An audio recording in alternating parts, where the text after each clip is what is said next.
Happy Hump Day, everybody. Welcome. How are we doing? Doing good. Let's go. That was a booming intro. Let's go on a Wednesday. Mike. It's the 21st of May. We got a couple of more days before we take a little deserved break from all of you, and a break that you guys would like from us. Again, we won't be here. The station will be Out of commission. Friday and Monday. Heck yeah. And then we'll recharge and get ready after Memorial Day. But, on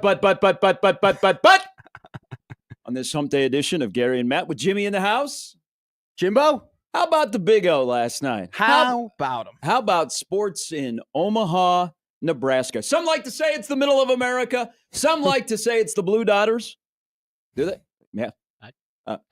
I'm vibing with that whole thing about medical marijuana. Didn't I vote for it? What the hell's going on in the state capitol? Only in this. You know what? I'm not going to touch it. So yesterday, in this fine city of over 1 million people where we live every day, we live and breathe, we love it. We love the people we live with.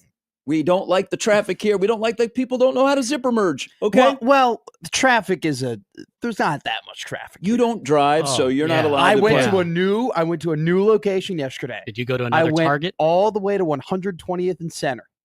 Whoa. Yeah. Did you go to Krispy Kreme or Burger King? I went to Ostad's. Golf place. Yes, the golf place. Okay. To get a new shaft for my driver. Okay. I then picked it up. I went back home. I had the little golf screw, golf wrench, and I realized, it doesn't fit. So now I have to go back all the way to 120th Center. Long way. Poor to baby. the streetcar next time. To exchange so I can get a better shaft. My shaft didn't fit. So it's exactly. We can't do what we did yesterday. I'm not going there. No, I'm talking about a golf personal shaft. stuff to yourself. I'm talking about my golf shaft. No, it is. You're not a pro, so I'm saying keep the personal stuff about your golf game to yourself. Oh, okay. We'll do. Yeah. We'll do. I passed that Krispy Kreme, though, and I was like, whoa. Lights always on. I was like, ooh. Donuts are always hot. Here's a curious thing about that corner. Okay. Is so on the corner, all right. it's a busy corner. There's a lot going on. That is the world famous now we're almost 5-year anniversary of the famous picture.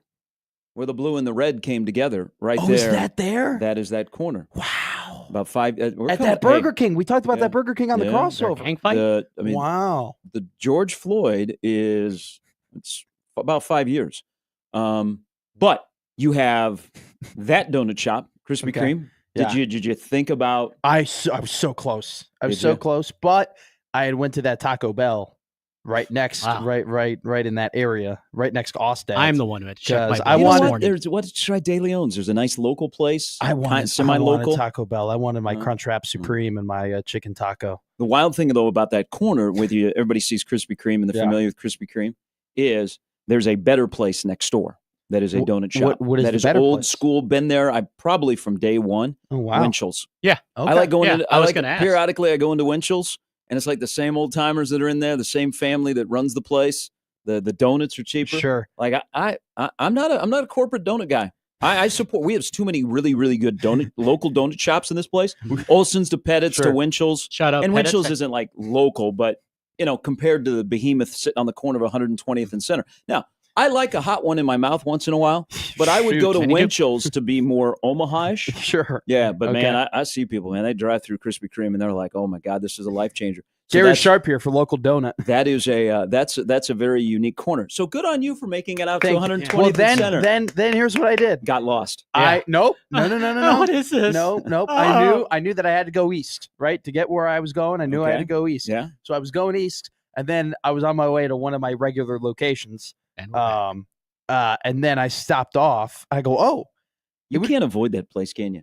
No, I was just trying to cross the border to just place uno Beto, which I couldn't. I don't know why my location services weren't working, so I actually didn't. You got to do some geo-fencing. I didn't end up placing my bet, which would have lost. I wanted to put Timberwolves money line plus 240, but 26 points. Wow. I ended up going. I was like, broadcast it would be a really great time to go and stop off at the zoo Because I told you, Whoa. like there's this You running. went to the Okay, zoo okay. yesterday? I was like, I told you, I go, you will never know when I go to the zoo. I will just You go to went the to zoo. the zoo yesterday? So I went to the zoo. Way to bury the lead. And then, Wow. Yeah. so I pulled into the parking lot. You can go to Village Point tomorrow. I was in the Blue Jay parking lot. I've already been to Village Point. I walked up Whoa. and I looked at how much the tickets cost, and then I walked back to my car. And Yeah, you I gotta went make out. you gotta make a day of it, Yeah. or you Yeah. know somebody that has a pass, has a family pass, Do you have which a is family probably the way to pass? go. No, okay. no. I was gonna mooch off for family pass if you Could be a had good one. date No. idea for you, though. So that's immediately what I thought. I support the zoo. I got the penguin. I pulled up and I go, well, I'm going to be paying this amount of money for Big Ten baseball tonight, so I'll just head back in my car. Ended up being $20 to go to the game, not $32. That's still I'll do. Could've gone I to a was okay $6 with that. movie. Like I walked up, like holding my breath, being Yeah. like, man, this is going to be tough. Like $30, whatever. That's kind of a lot. It was 20. It was fine. that's still Don't go on SeatGeek. That- SeatGeek was all like 36, 37. Yeah. That was even like before fees. no fees out of the box office. No, Yeah, 20. I mean no. I'm saying that's the Oh, way. sure. That's the way to Oh, do it yeah. to avoid the fees. Oh yeah. But what we had in this town last night from a place that you and I were both at. Yes.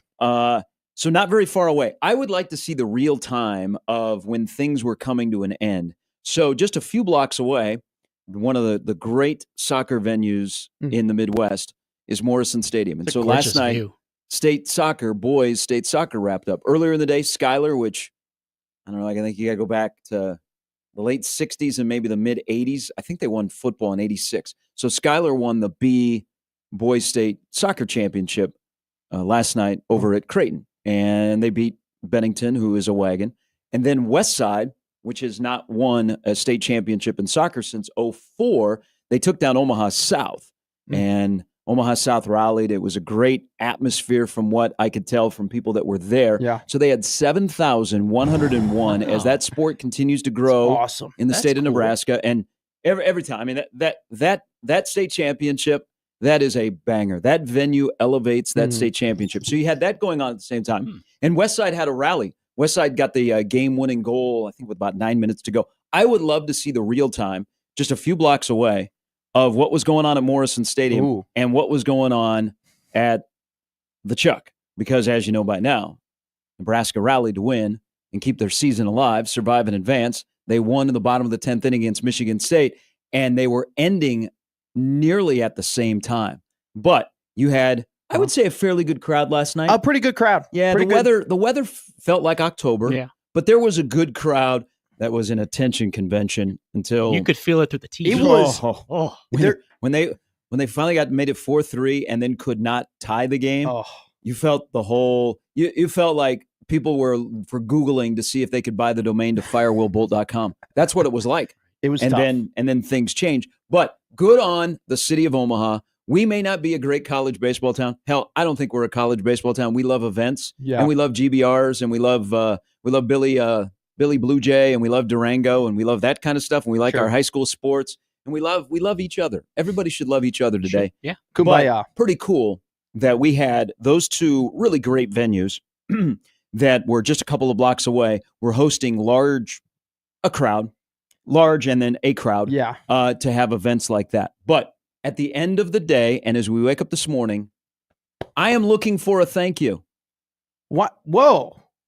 For Where what? is the What- thank you? where's- for what? What did you do? Were you out on the field? Were you in the batter's box? This is not a me thing.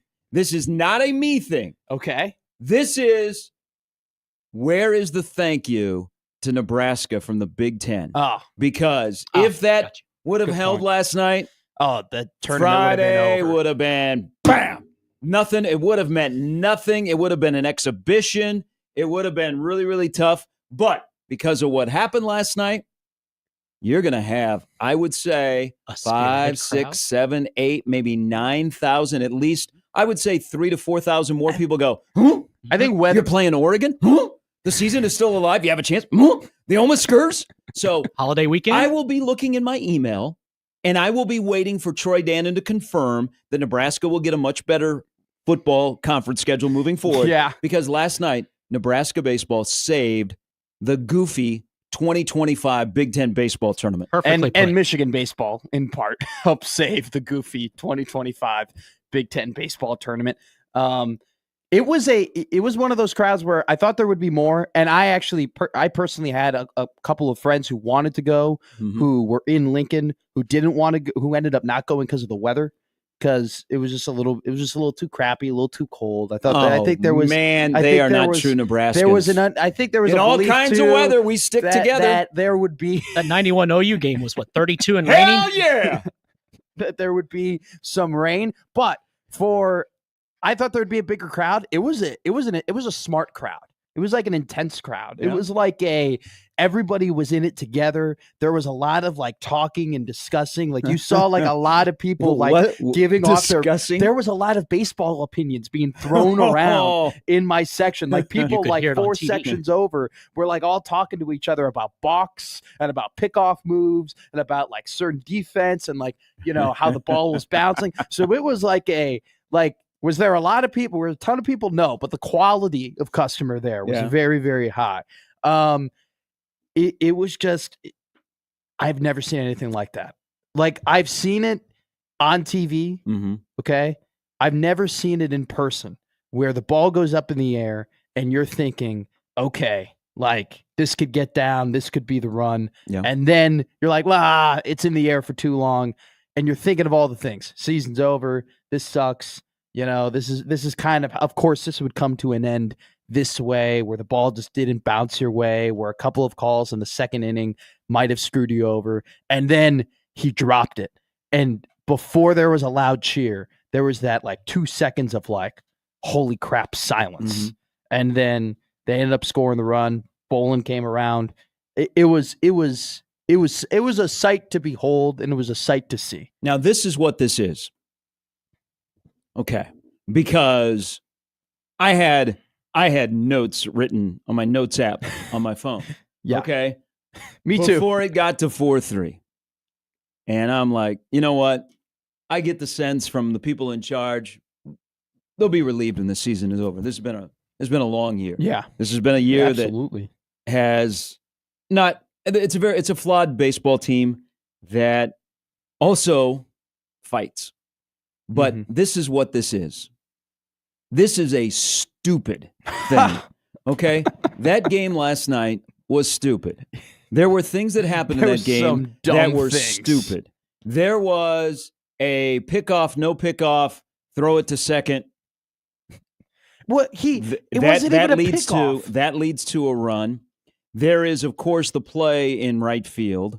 There is other things that happened in the game, whether it be the approach at the plate or something good that happened, defensive plays that are being made by Michigan State.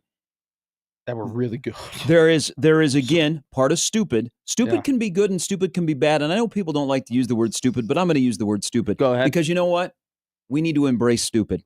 Because then you had the stupid that is a thing that has to be addressed in the offseason with this baseball team is they don't know how to run the bases. Okay? Whoever is in charge of that, and I don't care if it's the head guy, man, You got to step up and stand in front of the judge of accountability, because Nebraska running the bases this year have just crushed the hopes and dreams of opportunities. That's stupid. They had that last night. But at the end of the day, because you looked at that game and you said, they won again? Let's go, which is stupid.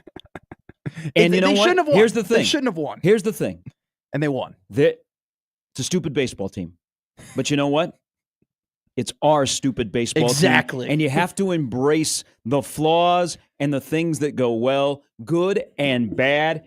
And I said this a couple of weeks ago, because there's a lot to sift through this year that I think, you have to course correct before you get into the 2026 season, is don't overthink this season. Just sit back. And right now, the way it's gone, because they've had games like these for a couple of weeks now, just sit back. And whatever happens. It's survival mode. They had to go 4-0 before the 6:23 first pitch last night. They're 1-0, but the whole damn thing is stupid. Okay, the bracket and the tiebreaker, stupid. This baseball team, stupid. But embrace stupid, because they are the stupid that has given a lot of joy and is going to save the Big Ten on Friday night when they play Oregon before a crowd that will be good. Yeah. But it will also have a game that will mean something because there was, and I know you were feeling the same thing and everybody else, that dread of that's going to mean nothing. And what do you do? Oh, my God. It'll be an exhibition game in a conference tournament a couple of days before the bracket is announced. We've never done this before. What do we do? I was thinking about that. I was thinking about Friday and just like, I wonder how many people would actually be here if they end up losing this game. Would you? So, good question. And there's going to be some. There might still be 2 games on Friday that don't matter. Yeah. I mean, they're exhibition games. Plain and simple. Yeah. No. You're going to charge full price? Yeah. For an exhibition You game? know they are. I know. But I'm thinking. I'm looking out for average Joe and Jane GBR. That's supporting this tournament. You know that when you go up to the box, it's still going to be $20. It doesn't matter. It's a Big Ten tournament game. It's not an exhibition game. It's a Big Ten tournament game. Where's the thank you from the Big Ten? I'm looking here, refreshing It's early. Bank inbox. It's early. I think both Michigan State and Nebraska are going to be getting thank yous from the Big Ten. It's with this team. It's plain and simple. There's always one inning, or always one stupid play. Or yesterday, it's kind of 2 stupid plays where you're just like, really, like you can expect it now that there's just going to be some brain dead moment where Tucker Timmerman spikes the ball into the infield grass and lets a run score, or where Hogan Helixo calls a timeout and then you get a twitch on the mound and it's a balk and another run score. Like that is always on the table. Or you execute a bunt with 2 strikes, which they did last night. So this is stupid. I'm not giving myself credit, but I looked to the guy to the right of me and I said, how far away was he in that large crowd? He was a row behind and 6 seats over. And I go, I bet he does it again. I bet he tries to bunt here. Because like sometimes the strategy of that team is we're going to be so dumb they won't see it coming. Like that's what that was. It was like you don't bunt on 2 strikes, but they're like, well, Michigan State, they're not moving up in the infield anymore. They're not anticipating it, so we're going to put it down. They're a very perplexing team, but just sit back and whatever happens Friday happens, and if they happen to play on Saturday, y'all will come. You'll come to downtown Omaha and don't apologize ever for a win like last night. And also, I'm not going to apologize. I have no sorrow for the Michigan State right fielder. I do have a little sorrow. Do your job. That was not a difficult ball. Oh, no. Do your job. Well, that's why I have sorrow. I have no sorrow. I have no sorrow for the right fielder at Michigan State. I'm sure he feels terrible, and his teammates picked him up, and they said all the right things, and it's unfortunate. But and I would say the same thing if that was Nebraska's right fielder, and that's how Michigan State won. Sure. You got to remind people, 2021 in East Lansing. Okay. Okay, we got a little payback there. I have no sorrow. Do your job. Okay? That ball was not difficult to catch, and he dropped it. He simply dropped it. I'm not apologizing for winning. I'm not doing that. Yeah, that's a them problem. Yeah, that's a them thing. But I do have a little, I feel bad for the guy a little bit because that ended their season. That one play ended their season. Yeah, that's a them problem. Do your job. Just plain and simple. That's the type of play that he's going to remember forever. Yeah, it's extremely unfortunate, but that's a play that you make. Oh, it's not a difficult play. No. What do you say? Be better? Yeah. I don't know what happened there. I don't know if because he was drifting toward it, and he had a meh jump on it. He didn't have a great jump on it. Didn't lose it in the lights. He was drifting. He tracked everything else well all night long. Like his arm was out. He closed his glove. It just bounced in and out. I don't know. I don't really know what to tell you other than the guy just fluffed it. What you tell me is it's stupid. It's stupid. Nothing makes sense. What makes sense is nothing makes sense. That's what Friday, makes sense. This whole world doesn't make sense. Friday night, 6 p.m. Baseball, softball going at the same time. How was the ump yesterday in terms of the strike zone? Because I was on an angle where I could kind of tell, but I couldn't. We were a little to the left of home plate up in the 200. So I think the guy behind the plate last night, which I think did a nice job, but the one thing, and I've watched way too much professional baseball Sure. with challenges and the ABS system. And there's been a talk about catchers and losing the art of framing. I thought the home plate umpire last night got tricked sometimes on catchers framing the ball, where the ball would be outside and then they would frame it back in. And both catchers did a nice job where he would bite on that and he'd call it a strike. I thought the left side of the plate, there were about 3 or 4, regardless of inside on righties, outside on lefties. I think there were a couple pitches there where, from my view, because I could probably see it head on, that I thought were strikes, that 2 of those pitches with Ty Horn in the second, I mean, if one of those gets called a strikeout, that kind of changes, and honestly changes the complexion of the game. But I wanted to ask you because I didn't really, I couldn't fully judge him from where I was at. Okay. Yeah. I have a couple of comments though. First off, when we do replay reviews, we gotta have, like, for the people in the stadium, we gotta have more than one angle, and we have to have, and we can't just show it up on the screen one time. Good luck with that. And so, like, no, they have more than one angle, but they only showed. I was a little disappointed with, like, when we went into a so that's not review. an umpire thing. No. Yeah. I'm talking about the stadium. Jason, are you listening? I'm talking about Charles Schwab Field. When the replays went up, we got one shot for like 5 seconds, and then we went back to a screen that said replay review. Right? For people in the stadium, I had no idea on both reviews. On both reviews, I had no clue. So I think now I don't know the particulars. They have multiple angles, so they have all the TV angles that are available. And I believe, because I asked 2 years ago, I think they have some. Well, they may have some angles that the Big Ten Network does not have. Sure. But it's not like they have one angle. Like the replay system at Tal Anderson, because of the cameras, is not great. Yeah. But the replay system for the Big Ten tournament, and of course the NCAA, the College World Series, it's fine. Yeah.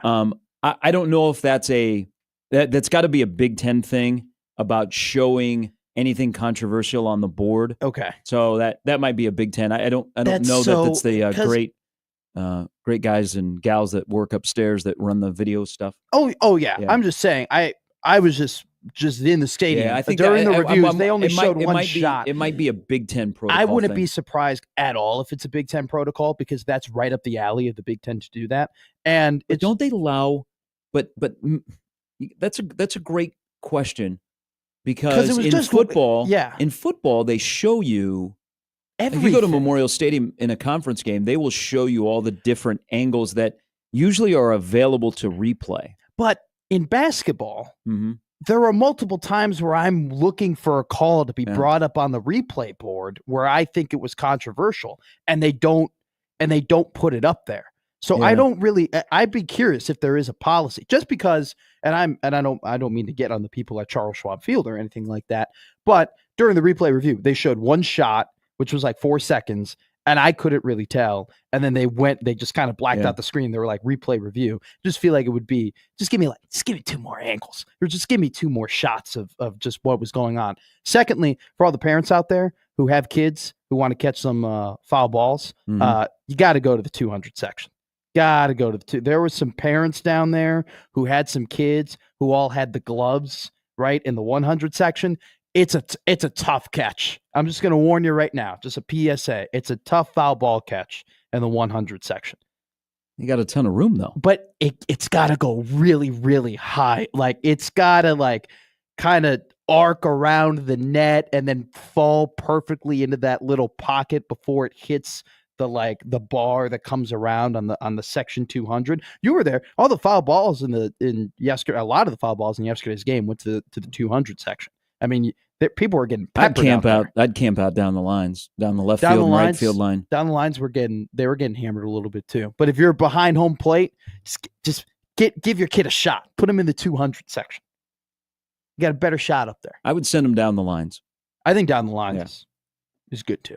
But they were getting, you guys up there in section 200, you were getting peppered all night. There are people in the suites who were getting hammered with balls, which I was like, do they get everything? They got a nice suite at the Big Ten tournament, and they're getting all the foul balls. I was a little jealous. Is that your crowd? Oh, well, I love Alexis Club. but I haven't been able to. That's Lexus, not Alexis. That was yesterday's show. I love a good suite. I love a good 1914. I love a good Catalina. I just haven't been able to finagle my way into one of those areas yet. I was not in a suite last night. I sat in those are good seats up there. I agree. Like I that's a good view. Everybody says if you sit further down the line and left in the 200, you got a view of downtown. You do. Hey, another observation yesterday, because I haven't gone on that side of the stadium. Mm-hmm. Kudos, Mecca or whoever was behind it.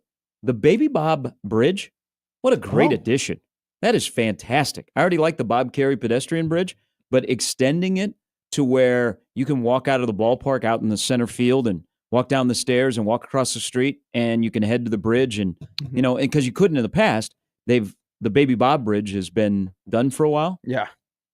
Kudos. That is a great addition. Good looking. You won't be able to see it on TV, I don't think, but you'll be able to see when you look right through that empty left field I was area. about to say. You'll be able to see the Bob Carey pedestrian bridge. I don't like looking at left field. I'm going to be honest. I really don't like looking at left field. You just have. I need a building. You have a couple of more games in the Big Ten tournament, and then you have the College World Series, and then you won't be able to look at it anymore. They were set up for the CWS. At least part of the stadium was set up like it was for the CWS with the mini donuts.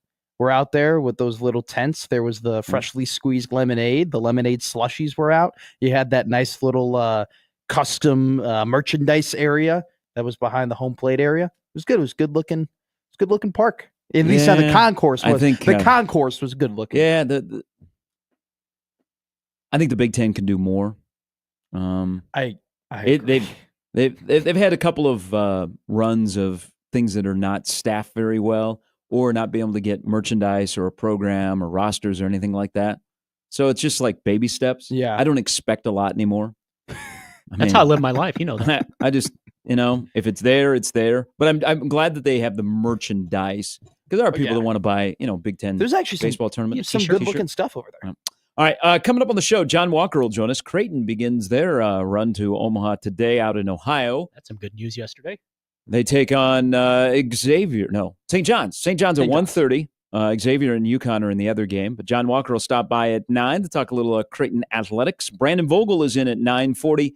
Now 94 days away from the start of college football season, 99 away from kickoff at Arrowhead. Okay.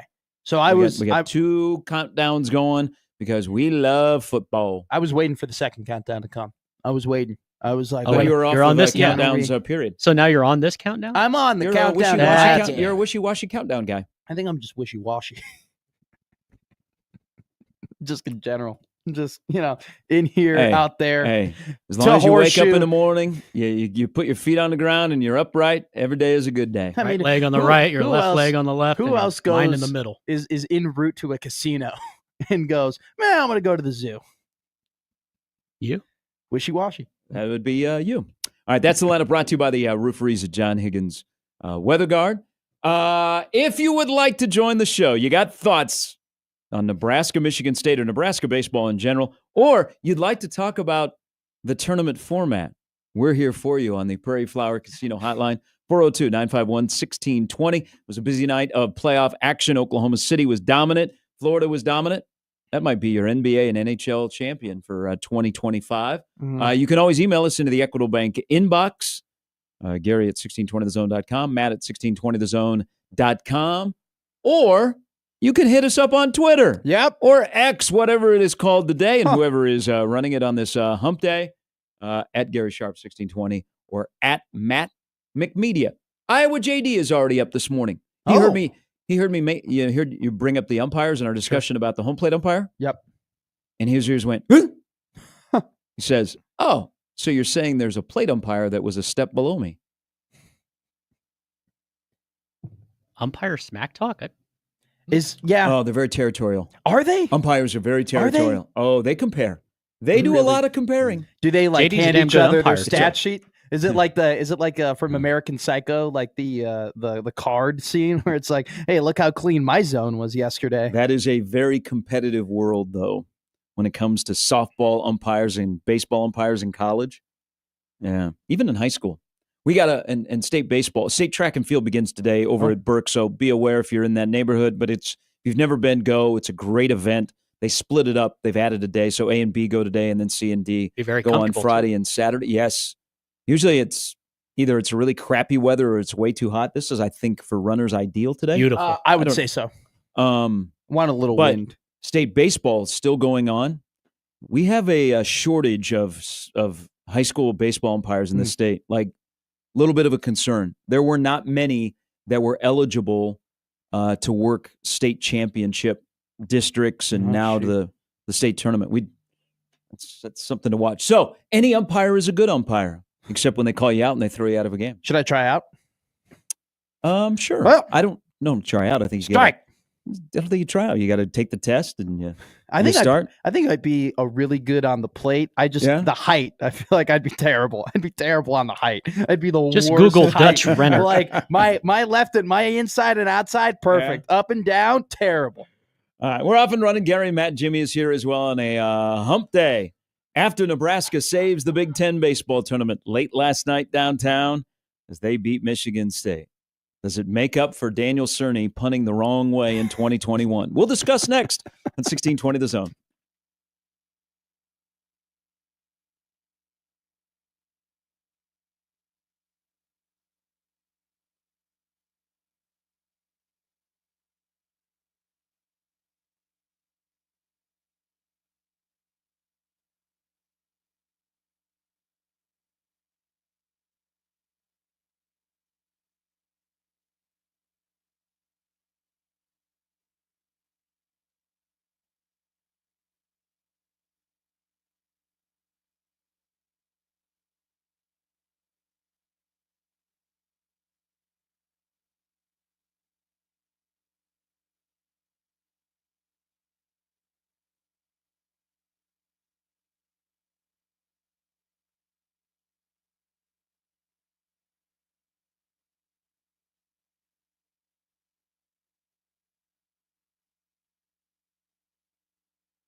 Hey, good luck to everybody at state track and field, state baseball, and for a lot of schools, today is the last day of school. So congratulations. You Hell yes. made it. You made it into Gary and Matt on a Wednesday, the morning after Nebraska somehow wins a game last night against Michigan State, a game that they round 4-3 with 2 out and a fly ball to right field. And then runner scores from second. Game goes to extra innings. Robbie Bolin walks it off for Nebraska, and Nebraska stays alive. The game against Oregon Friday night at 6 o'clock means something. I thought you were going to say like everything or like some like really exaggerated adjective. I think something is a really good way of putting it. So it means they got to win even when they beat Oregon. They still got to beat 2 more really good teams. When we started this journey for the Omaskers, they have to go 4-0. Yes. But you can't go 4-0 unless you go 1-0. And you can't go 4-0 unless you go 2-0. And you can't go 4-0. But I will say unless somebody drops an outfield fly ball. Again, I don't feel bad for the guy. I mean, I know what you're saying. I feel bad for I feel a little bad for him personally. What are the 5 Michigan State baseball fans going to torture the guy on social media? It's more so he's just going to torture himself for dropping it. I mean, but or to your point, maybe catch it. Hot take. If it was a tough play, I would be completely different. Sure. Just saying. No, I see your standpoint. But there is something, and I got an email here from Josh. There is something, again, the team's kind of flawed, but they fight.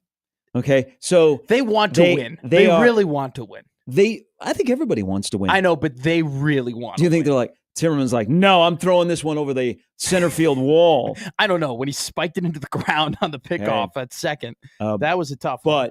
But bullpen, great. Yeah, great bullpen. Very good. I really don't think 8 innings. Did not give up an earned run. I don't think Ty Horn was terrible yesterday. I really do. He kind of got nicked on some close calls. Don't you think that? And again, I like that they started him. He's a hard thrower. They played well behind him. That if this is a regular season game, they let him go. He works through that second inning, and so he probably gets better, and he probably gives you his normal 5. Yes. But when everything is on the line, Will Bolt, who there have been decisions this year out of the dugout, and I'm going to put Will and Rob Childress together. Decisions on who to go to, when to put them in, when to take them out, that I have scratched my head. I got a little scar right there. Sure. Last night, I thought they were really good on decisions out of the dugout. I thought of then they made the move to go to Timmerman. Yeah. And then you got a little dose of Cristo. And then you know what? The only guy, this is crazy. This is part of this stupid 25 baseball season. They only had one all-conference guy. And that was the guy that pitched the last 3 1/3 last night, and he shoved. And he can come back and pitch on Friday. I thought Nebraska was good out of the dugout last night. Well, go ahead. But in that stadium, you saw this last night. The first time you've seen it is there is the huge advantage of playing that tournament in Omaha because the crowd is always into it. They might have been like, oh, you mean you couldn't tie the game? Yeah. You had why'd you swing at that pitch with 2 out to pop it up on the infield? But I don't know. I saw it last year when they had to win 5 in a row. Mm-hmm. The tournament's here for a reason, and the GBRs come out and they can help that team. And I thought they kind of kept them in it last night. There was a discrepancy in the 2 dugouts by the time we got to the 7th inning in terms of energy, because at the beginning of that game, when Michigan State had a single, they were pounding the pads and they were loud and they were excited. But then the 7th inning, they had a leadoff single.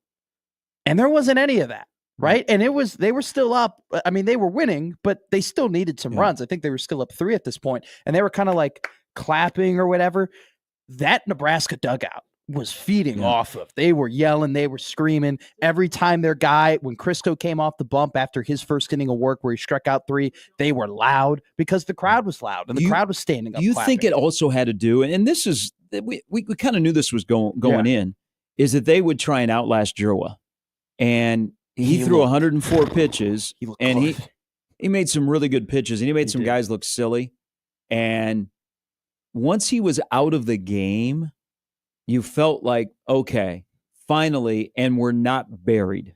I think the approach changed. I mean, it was 4-1, but still at 4-1, this team, I was like, okay, they still got a chance because they're playing in Omaha, and this is what they've done this year.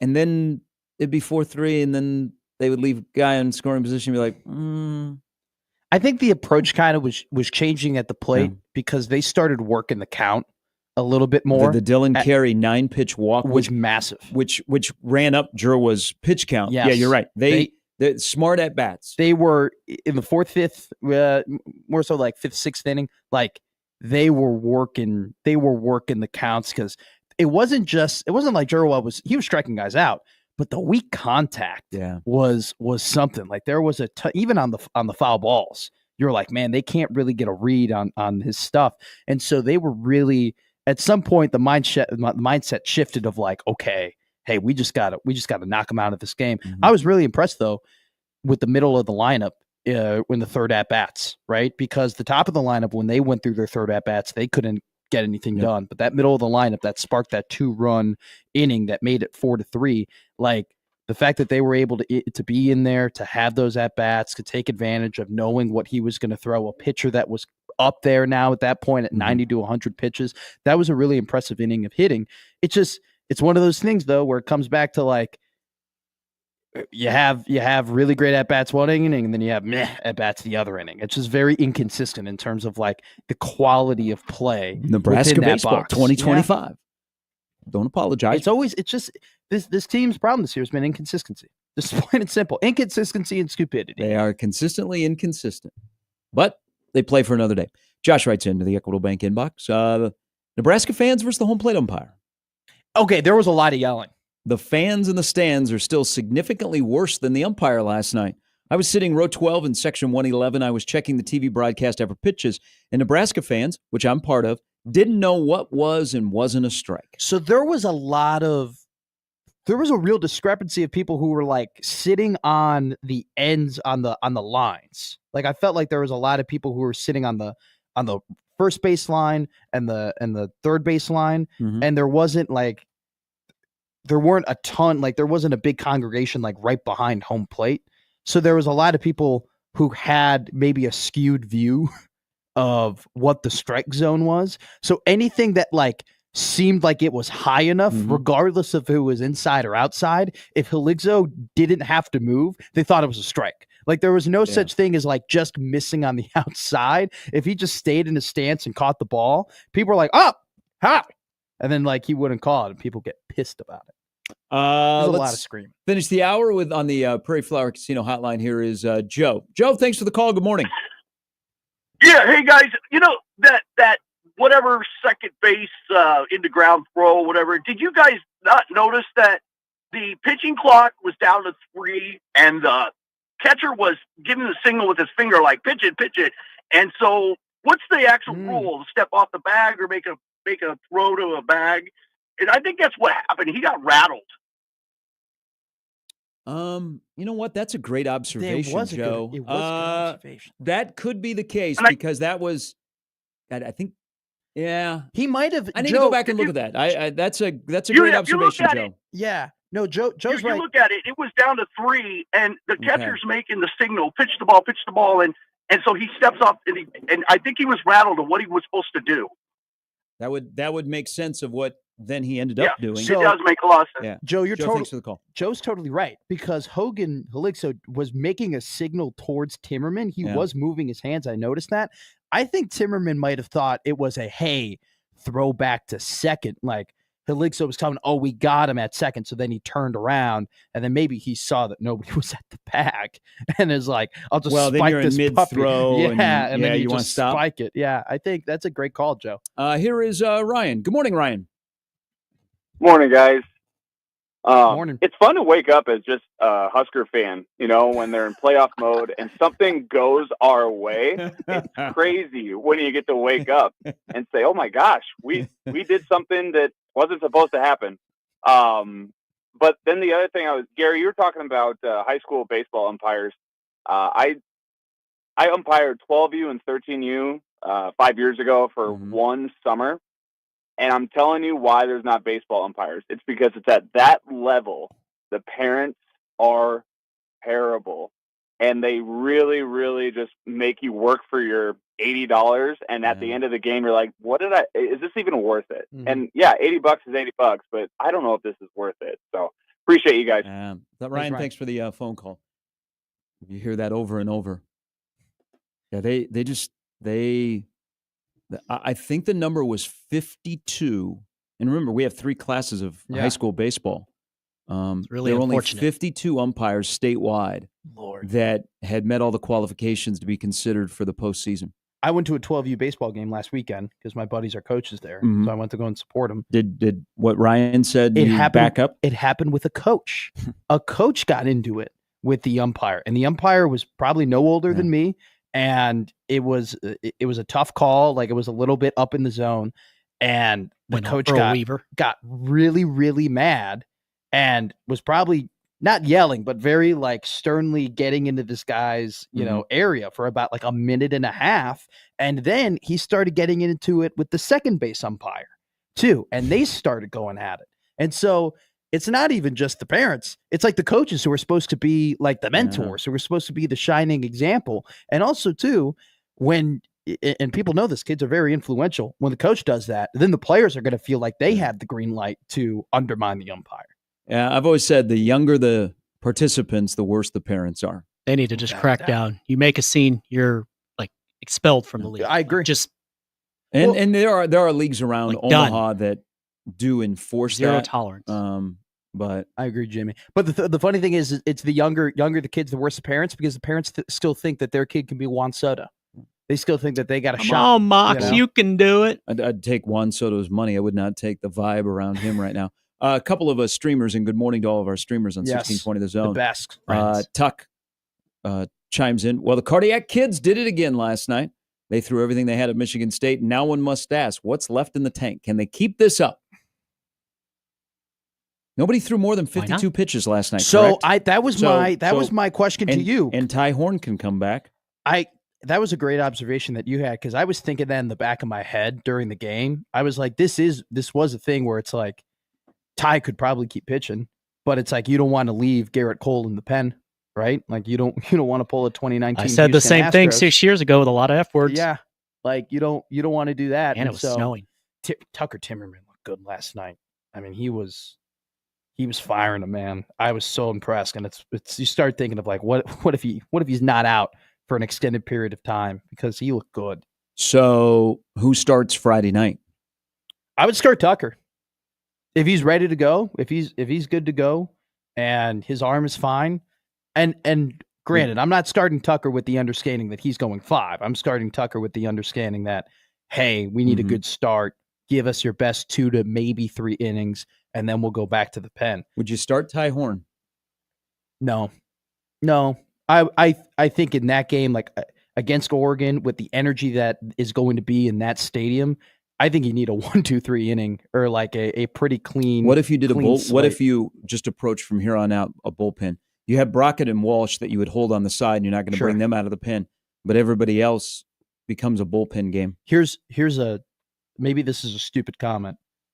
What if you just do the same thing on Friday? You just go Horn, then Timmerman, then Christo, then Brockett or Broderick. Whatever you got to do. If they're good to go, if their arms are fine, I don't think there's any reason not to do And it again, then- because they were good. They were then really good. Brockett maybe Saturday, and if you get to Sunday, Will Walsh. it's all hands on deck. But you could start Will Walsh. A couple of things here. Headley says, "I coach youth sports, and the amount of grown men who act like they are coaching for a world championship is baffling. It's all sure. youth sports. I've had opposing coaches thrown out of stadiums." Terrence says, "Instead of focusing on not enough refs, which is true, let's cut down on the amount of teams. What happened to tryouts and getting cut?" All right, that'll be a Everybody gets good included discussion. now. We invite everybody on the stream to engage in the conversation. We'll continue the discussion about what happened last night at the Chuck that keeps Nebraska alive. And you can be alive with the Big Ten baseball. UCLA and Illinois, which is an elimination game for Illinois again today. They play at 10 a.m. Summer League tournaments going on over at Tal Anderson. Oral Robertson, South Dakota State play at noon. And then Omaha plays tonight against North Dakota State at 6. I'll be there. Really? I'm gonna go. Look at you. I'm being local, man. I live in Omaha. I gotta get out a little bit. You know more. what works out Yeah, you for made it to 120th. is 67th and Center is not very far from Oskats? Q Street, 63rd and Q. Okay. I'm discovering Omaha. I am. I'm going to places. I live here. I'm being more in the community. I still have to get my ID, but I'm being in the community. All right, hour in the books. A little bit later, John Walker stops by. Creighton playing the day out in suburban Cincinnati against St. John's, 1:30. You'll be able to hear the game over on 1180. Connor is making the trip. He left from Epley at 5 a.m. The race is on from Epley to O'Hare to Cincinnati to make it to suburban Cincinnati I'm for the game today. I will be in O'Hare on Thursday. Yeah. I've never been more excited to be in that crappy airport. We're back with more Gary and Matt after this.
So as we begin hour number 2,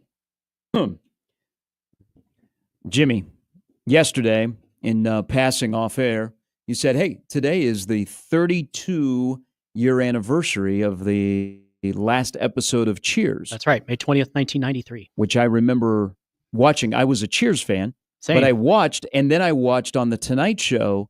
They had hammered. The entire cast was hammered as they were doing a show outside of the bar in Boston. Side note before, because I know where you're going.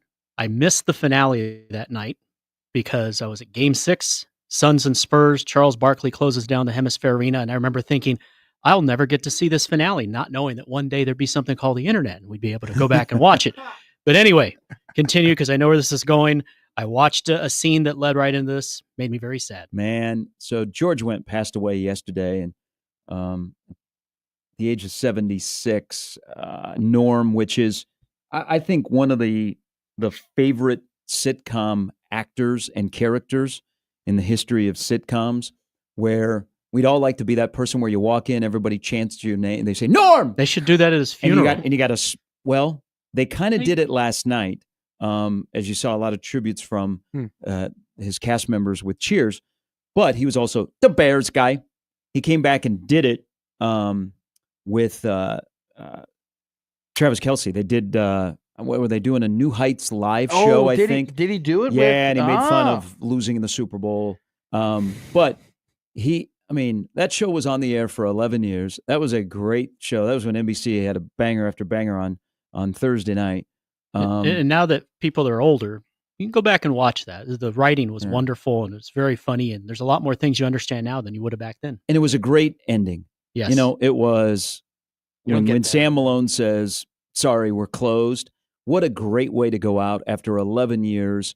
And I think the finale is still one of the highest rated television programs. But he did so many other things. Like he was Fat Sam on Fletch. Thanks for all the free stuff. And he was then on Broadway, which he was really, really good in doing.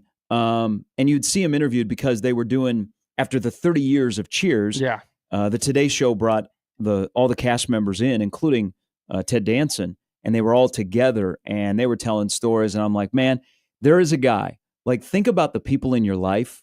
And if you are not a Cheers fan, because I don't know. No. Go back one of these days when you binge, go back and watch. I'm going to give you a season and an episode. Season 8, episode 14 might be some of his best work. Okay. Like, you see his comedic acting. But of all the people, like if Norm called you and he said, I'm at the bar, and he gave you a 5-second heads up, he's one of the guys on my list. I would be there in a minute. Huh. Think about the people in your life that are at a bar and they make a phone call. They're like, hey, I'm at Goldberg's. And they're like, I'll be there in just a moment. The other people are like, you know what? I'm kind of in for the night. Yeah. Norm would be the guy that would call, and you would be there immediately. I only have a couple of those friends that I would do it for. One hand. I think I have two, and that's it.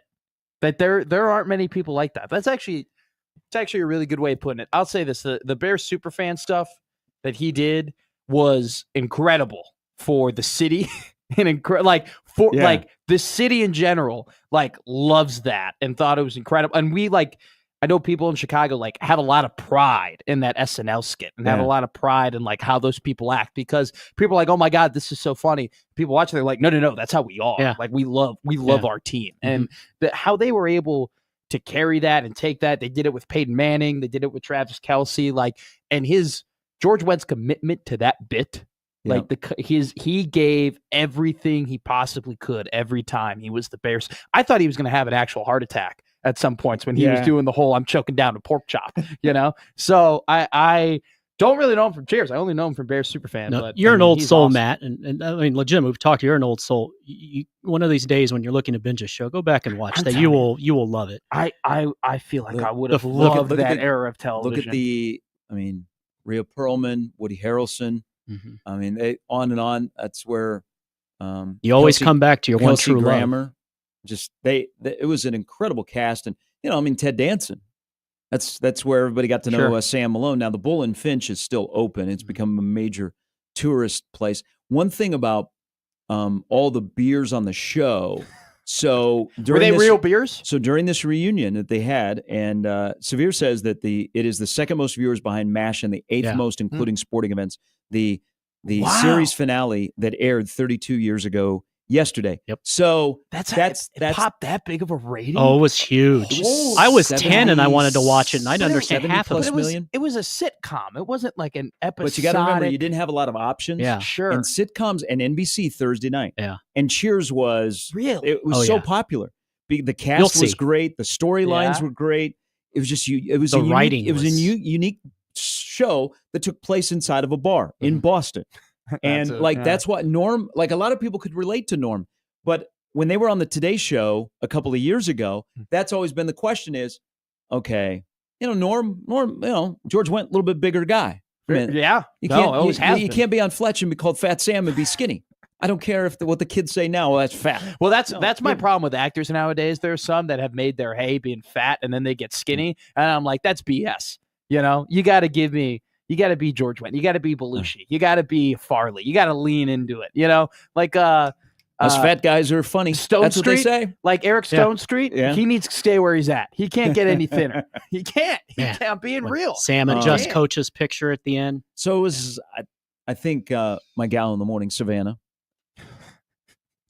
Let's see how's she doing this Yeah. morning? She's go in ahead. Orlando. Oh, the they're Heat. doing. She's in Orlando. Yeah. Oh, yeah, Okay. she's there. Yeah. They're at one of the parties. Look at She that just had- band. Look at that. Savannah and Dylan. There's a do lot- The, show. There's a lot of lines moving. on But there. she asked the question to George Wendt, and he said, "Okay," because I guess they had not revealed this because a lot of people thought it was real beer. Yeah. That George Wendt was drinking, and he said, "No." He goes, "It was awful."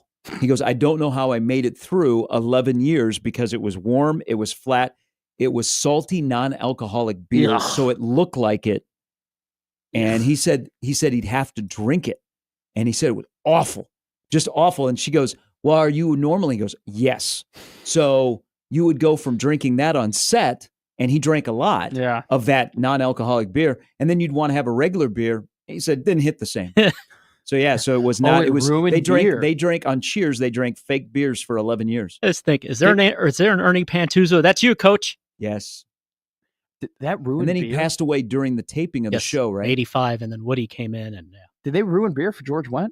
Was he like a vodka soda guy after that? I I have don't know. no Clearly idea. didn't show in the weight, but But we'd all like to be that at a bar, your local bar, where everybody knows your name and it's your spot. And then when you walk in, some of the best scenes were when him and Cliff Clavin, they would walk in and there'd be people sitting in their seats at the bar. They wouldn't know what to do. that is, That's my seat. I'm Norm. I'm Norm. So shout out McKinney's. great, That's where I was at. great tribute to George Wendt yeah, I yesterday. thought of you when I saw that because we were just talking about it, and yeah, that's they don't make sitcoms. They anymore. don't It's know. all So what? stupid when ass was the reality last shows. like real sitcom that like the finale mattered? And if it's The Big Bang Theory, that's going to be really sad. No, that was a nice finale, but not like that. That's I different. think, but we're out.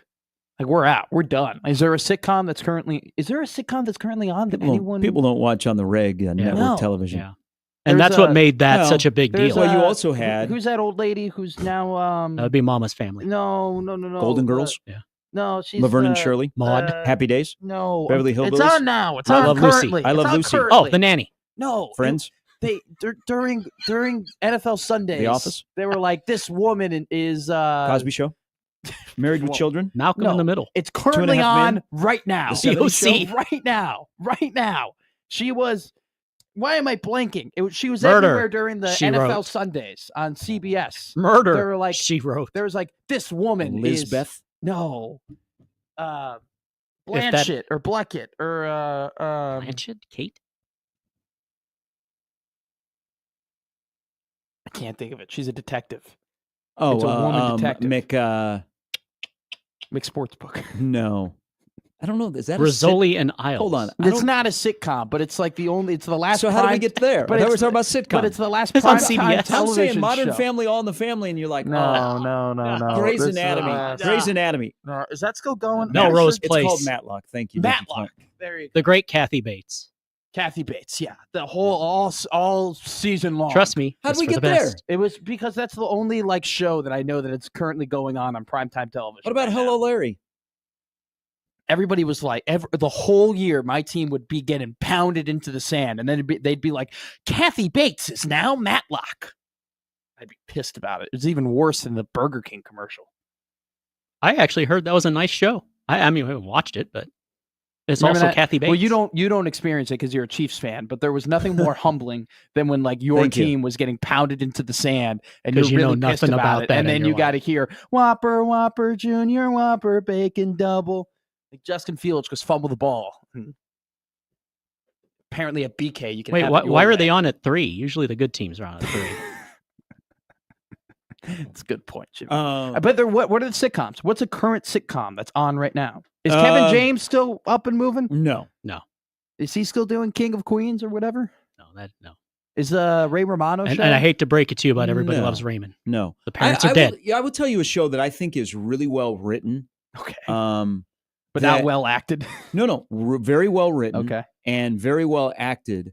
I like Abbott Elementary on ABC. Oh yeah, they do a good job, right? I did see that. I think that's a really good show. that guy was in the Disney The Channel. characters are really older- good at doing what they do. Older guy. I forget his name. He was in Let It Shine on the Disney Channel. Red It was a great Fox. Disney movie. It's not Red Fox. I could not tell you the last time I watched a primetime television TV show. You're not a Simpsons guy? No. Okay. I watch episodes of. I love Rick and Morty. You didn't watch Night Court, which now is off Got the air. canceled. No. I The did second not watch- version of Night Court. Miss Rachel? I did not watch Night You did Court. not watch the series finale of The Connors? No. That was actually well done. John Goodman. Was it? John Goodman does everything well, though. I watch Rick and Morty. That's like the only television show that I watch, but that's not on prime Checks out. time. That's Is on that a- like Ren and Stimpy? no. Oh. Have you ever? You know Idiot. Rick and Morty? I know Rick Moranis. Rick and Morty is an incredibly popular cartoon comedy show that is about a grandpa and his son, or a grandpa and his grandson, and they go on trips through the through like dimensions. Like it's Yeah. interdimensional travel, and it's really funny and it's really stupid, and it's like you got to be a certain type of high or a certain type of like messed up to like laugh and understand the jokes because it questions humanity, but it's funny. You would Yeah. like it. You would actually. I really do think you would enjoy Rick and Morty. I got so much stuff to watch. That's why, Just watch an episode. I need nights off from sports. That's why Monday night I caught up on a lot of stuff. I can't wait Now- to watch Brett Favre tonight. Brett Favre will not be enjoying watching that show. That is for true. One final thing about Cheers, and this is because my parents, more my mom, my dad didn't watch a lot of TV other than sports. My mom loved Cheers, and so one of the greatest finish lines is "Sorry, we're closed." Yeah. But there is a line in the series finale that I have used in a relationship before to end it. Not I'm the luckiest son. No. Okay, I love this. So This is in the series finale where Sam says goodbye to Diane, he says, "Have a good life." Yeah. Outside of a courthouse in downtown Fort Myers, Florida, in Lee County, There was no way. I said, "Have a good life." And I was so happy. A lot of things. I was I was like, that is great. Outside of the courthouse? Hell yeah. I said, "Have a good life." Yeah. Did you go from the courthouse to a bar? Because that would be very Cheers of you. You could go have a good meal. No. What did I do?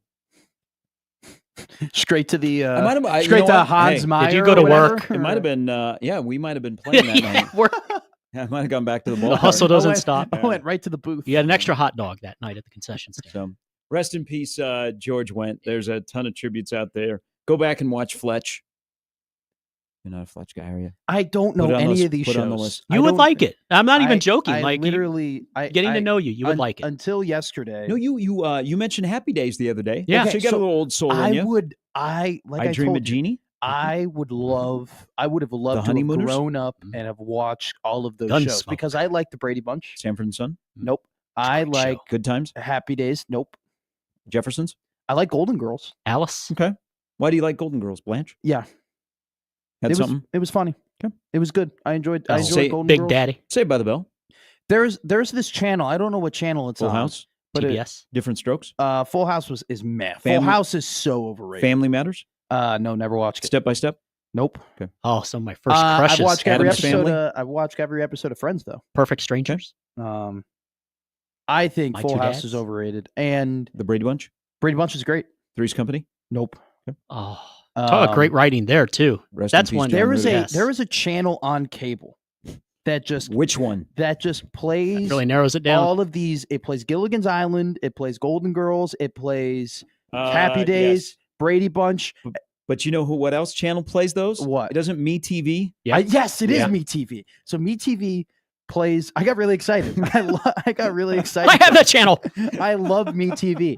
Here's why I love MeTV though, because it's not about the old television shows that Yeah. go on.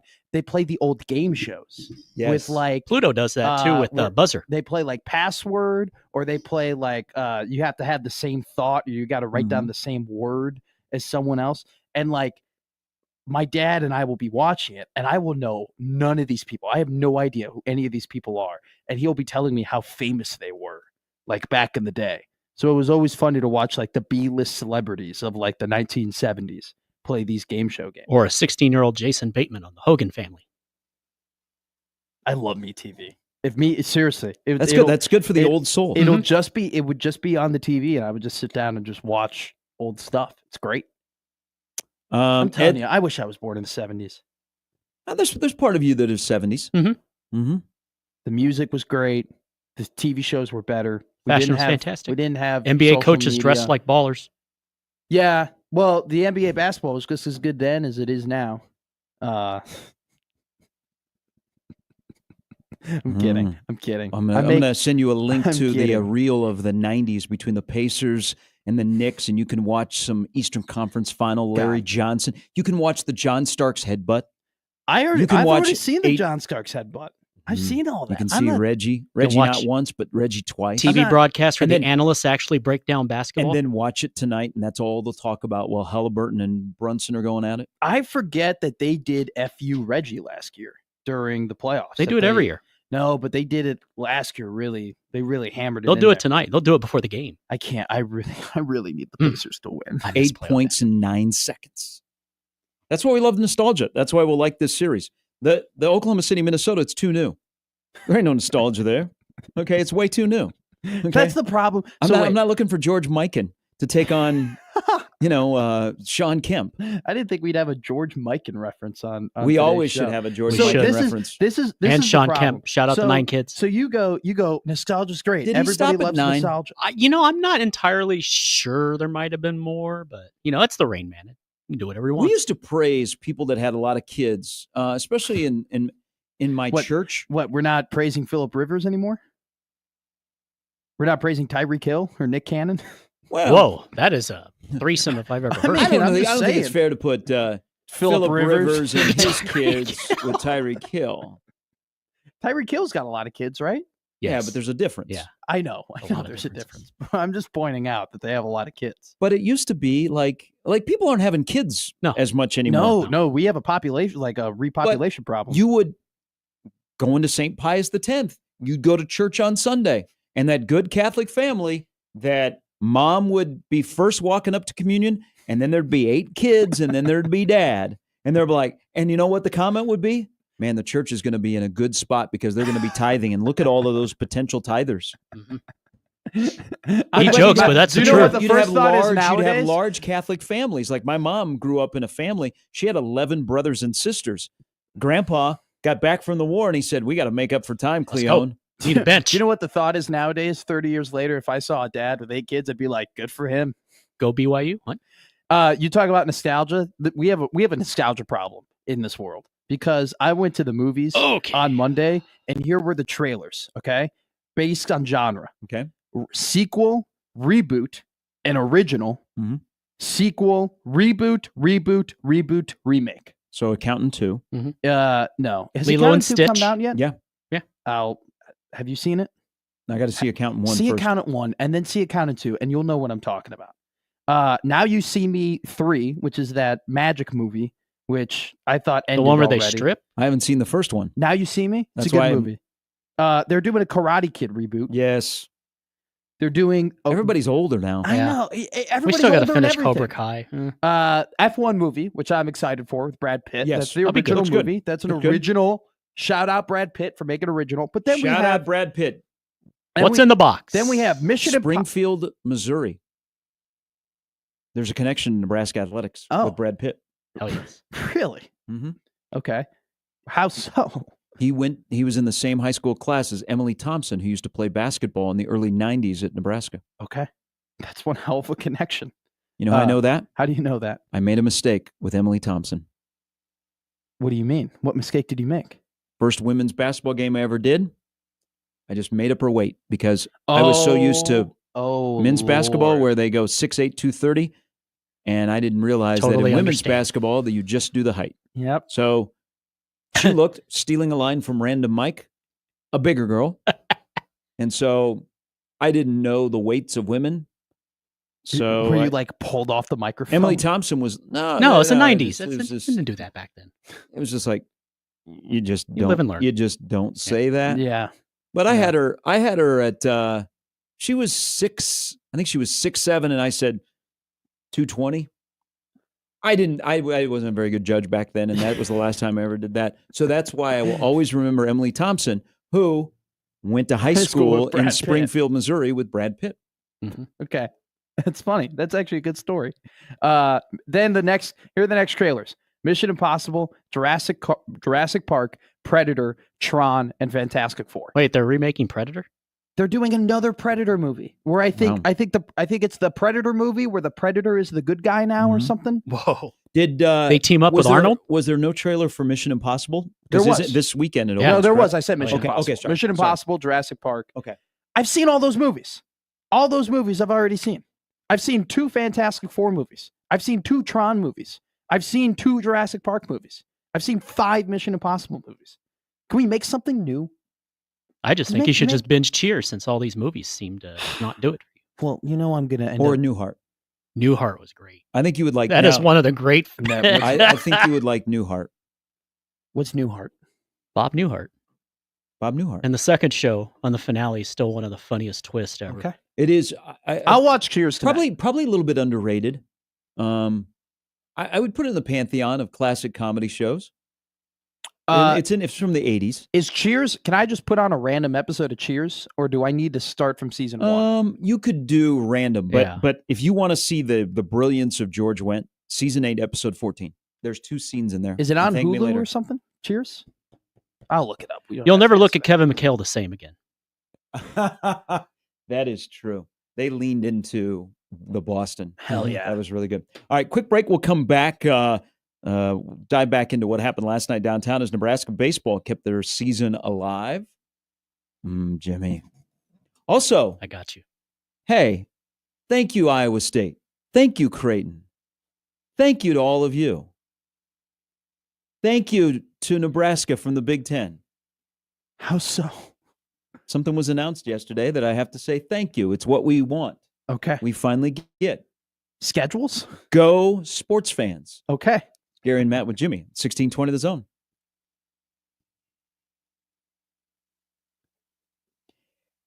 One thing you don't like to come is the storms. When they roll into your area and they do havoc on your roof and your siding and your gutters, you don't know what to do. And you're like, oh, geez. Well, there's only one thing to do. And you turn to the MVPs of roofing in Omaha, Moose Roofing. Pat Moose and his crew, they are the MVPs because they're here to protect your most valuable asset, which is your home. Omaha Roofing Company, they are bricks and mortar. They are not on wheels. When the storm rolls in, you don't say, hey, there's Moose Roofing. You know what? They're here before the storm, during the storm, and after the storm, providing you a peace of mind. They are focused on roofing systems. They are focused on diagnostics. They are focused on roofing technology. They're focused on customer service to help you navigate the insurance process. It's pretty simple. You schedule an inspection. They'll come out. Before they ever get on your roof or assess your siding and gutters, they sit down to get to know you, and then they go to work. They get on your roof, and they know what they're doing and what needs to be done. Plus, they have top-notch customer service. You know, when they leave a job, you would never know, except for the great-looking roof siding or gutters, that they were there. They don't leave stuff all over your neighborhood.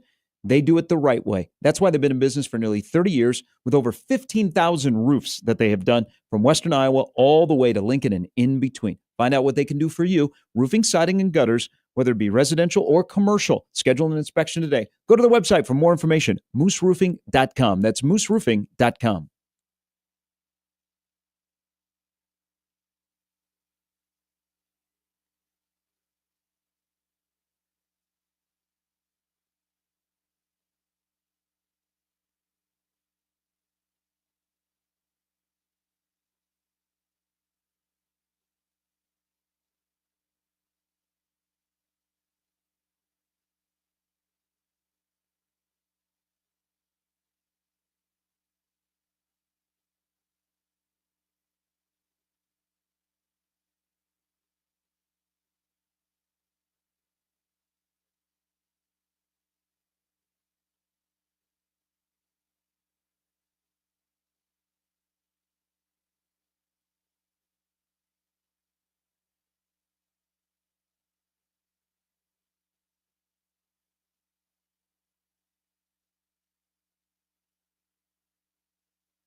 Do people say she's hot or not?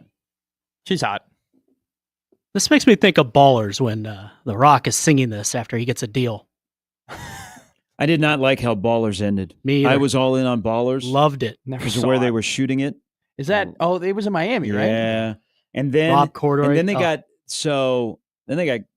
they moved out of Florida. So the last year, which included the Kansas City Chiefs, it just It's like when Coach went to take over the Orlando Breakers. and it left died Minnesota on State. the vine. But Yeah. the first couple of years I really liked. It looked good. I only ever Yeah. saw they made great commercials for Ballers. They did, and they They- had the song. They had like dominant. Like I would see their commercials and I'd be like, "This is a sick show." There was another. Do you remember Claws? Yeah. That was like another show on HBO that had great commercials as well. I'm pretty sure Niecy Nash was in that. Charles Suggs. Do you ever Awesome in watch Ballers. Clean House? Mhm. Niecy Nash. That was a great episodic television. So Big Ten baseball is back again today, downtown.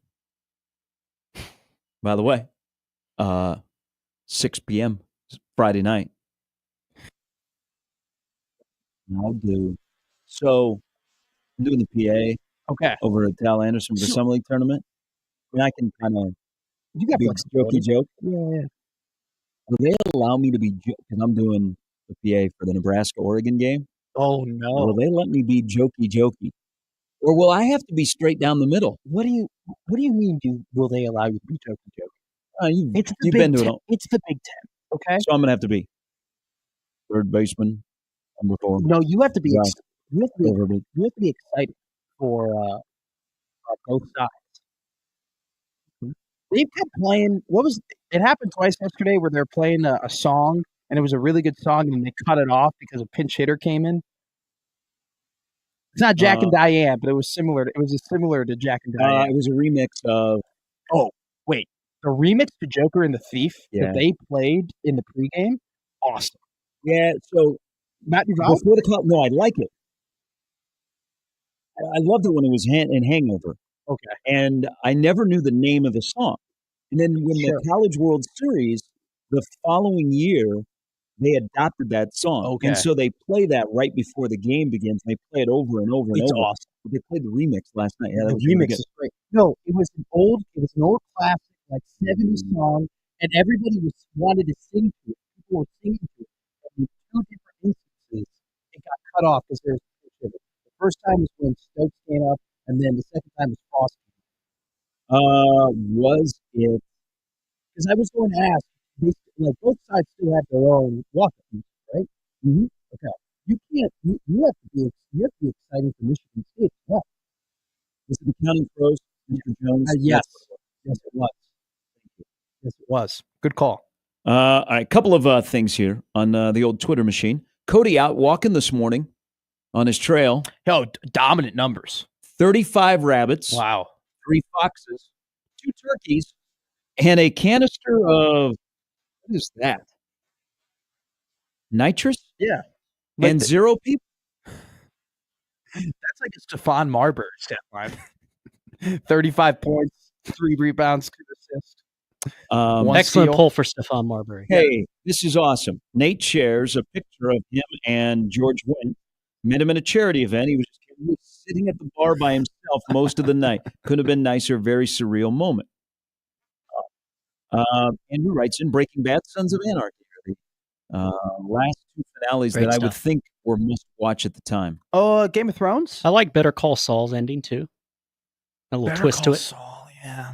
I Oh. got to get on that. Oh, you'll love it. I got to watch Breaking Bad. I got so much, man. I am not pop cultured like enough. No, don't apologize. No.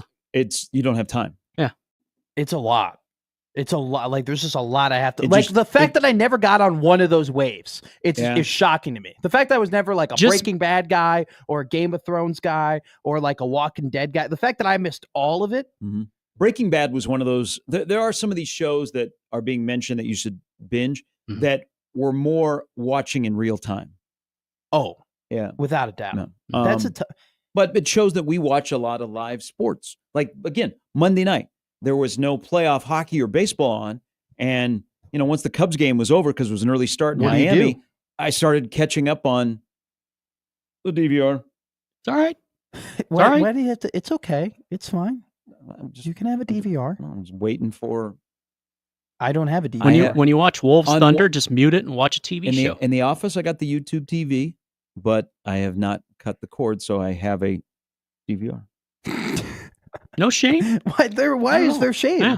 Why are you shameful? I just Of feel like your- I'm of your- shamed. You cable get to watch the box. Royals. I don't. So I mean, you win. You should hold on to that cable box. It's going to be a relic in about 15 years. It's Uh, going to be like the Yeah, modern day maybe shorter than that. VCR tape. it's where you're getting like- towards the end. Where you're like, Yeah. hey, we used to have to have tape in these boxes and then slide the boxes into the TV. You're going to show that cable box and be like, there used to be about 1,000 channels on this thing. And you would just press a button. You can see whatever channel you want. There wasn't any multi-view. Then when you got the If you squiggly wanted- line when the parents left. Yeah. If you wanted to watch multiple games, there is this beautiful button called the last button. And so you would just have to be really good and you'd have to press last every time your game went into Would commercial. this be watching it on the TV that sat on the floor and weighed 700 pounds? No where you have to kidding. hit it really hard so it's not blurry anymore. Worked every I time. can't believe I used to live in a world where I didn't have multiple TVs. Yeah. Like Yeah. I cannot believe that I used to function as a human with one singular television. How many people on Friday night at the Chuck will be watching in person the Nebraska-Oregon game, and they will have Nebraska-Tennessee softball on their phone? Ooh, a lot. Yes. I think now here weird Will thing will that the will the Big Ten, because it's a Big Ten school, will they allow cut-ins no, because it's ESPN? probably not. No, Okay. not at all. No, I don't think they're not fun. They don't do things that So are you're fun. going to need to you're going to need to position yourself where you can look at the TVs that are on in the suites, Ooh, or just get a suite. or just get a suite. Matt says MASH had a great ending. I think it was a higher audience than Cheers. Yes, Yeah. still the number Yeah. one program all time. TV Land for your viewing of Cheers, and Corey says Paramount Plus. Used to be on Netflix, but yeah, Paramount Plus for sure. Well, I- I got bumped by Sesame Street. Am I? Jeez. What? Elmo, big fan of the show. I don't like Hey. Sesame Street. Wow. I'm kidding. I'm kidding. I'm Whoa. kidding. That's I'm as kidding, hot a kidding. take as I've heard. No, Whoa. I don't need. I mean, there might be a no, reason behind it. No, I don't know. Hey, That's just me having an you- opinion on you everything. I really dug don't give in, a damn. just- Did you I go don't to get- Sesame Street No, on Ice and I- something happened? Did Grover was- touch you? Guys, I was watching Fast. Why has it got to be Grover all the time? Guys, What about Bert and Ernie? I was watching Well, they Fast always- Money on Comcast Sports Network. All right, I wasn't watching Sesame Street. All right, I was watching Pardon the Interruption and the Dan Levitard Show. So Oscar the Grouch, much like Sesame them. Street going to Netflix. Can they swear? Hopefully. Elmo, mother. Brought to you by the letter F. But back to the Big Ten baseball tournament for a moment here. Thank you, Nebraska. UCLA, Illinois. Important game this morning. Yeah, It'll be played at 8 a.m. West Coast time for the UCLAers. I don't. By the way, late game tonight, because of Rutgers beating Indiana, the Iowa-Rutgers game is an elimination game. yeah, So we're going to have an elimination game on a Wednesday with 2 more days to go. But what if you're like Indiana? So Indiana got beat. What do you do You go to here the in zoo? Omaha for the next couple of days? Because your season is over, but you're required to play one more game. you hang out, enjoy your vacation, enjoy your Omaha vacation. Plenty of good steakhouses. This is awkward. If you're listening to 1620 The Zone, anybody on the Indiana Hoosier team, I'm sure that there will be plenty of people to lead you around to the great places you can eat, They hear the us 5 there? places that you can stay. I don't know. Maybe Like you as a hire co- maybe you hire a company and you rappel down the Highline building. like, you know, do you think that there will be guys in the portal that will go into the Pro- oh. portal before they play on Friday night? I don't know much about their team other than Taylor's going to be a first-round draft pick. Is it a massive advantage to enter the portal now as opposed to like when the season Well, ends? what are you doing? You play an exhibition game on Friday. Enjoy your vacation. Okay, these kids. Some of these guys are seniors. Some of them You are know going what? to If you be. had a single elimination, you could just go home. Some of them are going but you to. got to stay. Some of them are going to have a degree, and that they're going to have a job. And then in like 6 months' time, they're going to be like me, and they don't get a lot of days off, and they don't get a lot of vacation. They should just take a vacation. Omaha's a great place to stay. I'm not being facetious at all, by the way. It might sound like it. I'm being completely serious. Guys, the Indiana baseball team, if you're listening, when you get older, you don't get a lot of days in a row where you just get to do nothing, okay? And you just get to hang out. Enjoy these days. It's a great city. Go to the old market. You're lining yourself up in a couple of years to run for a John Ewing seat. But it is like, I'm a big fan of the third place game that they still play in the state basketball tournament. This is what this is. That was a hard smack. It was. I'm probably be down here during the break. That was unnecessary. It's like the consolation game of the state basketball tournament is what it is. Yeah. No. Say They don't do count in your record, They but do it at really, the World Cup too. They do a third place Yeah. game at the World Cup. Why do I care? Like if I'm a coach, like are you worried that guys are just going to get sideways? No, they're at the hotel bar as we speak. Well, that would be a little bit getting sideways, Exactly. especially a college athlete at 7:45 7:44 in the I'm, morning. I'm talking about the coaches. I mean, the maybe coaches are at the some hotel media, bar. but not the players. That's why you got to win, baby. That's why Friday would have been friggin' miserable if Nebraska wouldn't have come back to win last night. Do they give out? Do they have some quirky? And I don't know. This team's quirky to begin with. They have some quirky thing they give out, like the firefighter's helmet to the player of the game from Nebraska baseball. God, I don't. They don't think do that? So. I don't They think don't do they have a something like big that? chain or they have like Yeah. a coat. Will Bolt doesn't strike me as a chain guy. I don't think they have like a robe that they put on or something like now, that. he strikes me as a robe guy, I think a robe would but be. not a chain guy. Can you imagine if I know that's they put kinda- on like a real fancy? Do you remember when it was back in like 2019? Robes were really in, like at the UFC fights. Like you'd see UFC fighters Yeah. just wearing straight up robes. Mhm. I think that would be like if you hit a home run, you just wear the You robe. go to a fancy bougie hotel, robes are in. That Oh, feels so good. Four Seasons in You warm that Chicago. you warm that robe up and put it on. Do you take that robe home? You can, but it does come with a price. Oh, you do have to pay for it. Yeah, you Oh, can they you can check. purchase Nothing like is free. you go like to a Hilton or something. They in a really nice hotel, and or these like really unique hotels. Are you like the like signature hotels? Yeah, they'll let you purchase the robe. Do you take the shampoo at the end of your trip? Yeah, Yeah, I do too. load all that stuff up. There's no shame. Some of these There's no hotels shame. now but- put it some on the people wall. think but it's shameful. But now I don't know how much you've spent in a hotel of late, but they've Zero. changed it after COVID. Now they put it in the Yep. bottles that is Yep. right there in the shower. But so Robbie Bolin had the game-winning hit last night. He had the Did a great job in the outfield too. By the way, he was awesome. He on did, and defense. he's had a really, really good year. But Guy's got juice. if I'm given the robe or the chain or the corn head or the ear of corn or whatever they do to the player of the game, Luke Broderick. guy was nails. I'm just Luke Broderick was fantastic last night. 3 1/3 when they were down 4-1 and they didn't let Michigan State get away from them. Luke Broderick, who is the only all-conference crazy, guy, by the way. has had he's got 11 saves. He's had a really, really good year. Like he's one of those guys that we talked about in the preseason that like this guy, if you saw him at Elkhorn Mount Michael in his junior Yeah. college career, he throws hard. He's going to be perfect. He's one of those guys that has lived up from day one to what they were supposed to be. But he was the MVP last night to me. I think everything going wrong this season has actually kind of taken away everything going right for him this year because he really isn't a name that we've overly talked about throughout the entirety of the year. Mhm. Because they were doing so many other stupid things on the diamond that were losing them games that we would get really, really mad about, that we weren't able to like actually acknowledge the fact that he was having a good year. I'd give 3 robes to the entire bullpen. Like seriously, 3 robe to Tucker, robe to Drew, robe to Broderick. I thought they were all great yesterday. And shout out, by the way, Ty Horn pitched well. And from my perspective, there were those 2 pitches in the second inning where they both led to walks, where it was on 2 strikes. I think at least one of them should have been a strikeout. I think if you need to, I think he pitches on Friday night. I think you go all the guys again. I think I would have no problem Run it back. If Will Bolt says, "All right, we're going to run it back."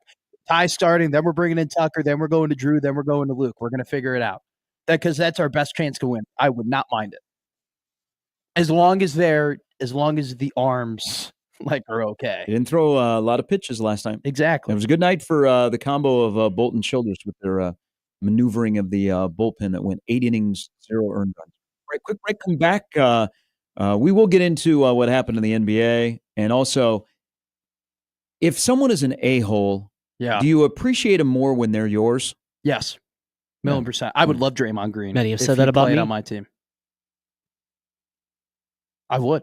I'd have a green jersey. I have another name for you. Okay. And we'll discuss a little bit later. John Walker stops by. Good Creighton is over on 1180 this afternoon, 1:30. They take on St. John's opening round of the Big East. I say they win the day they're in.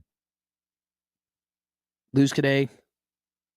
Gonna have to probably win the tournament.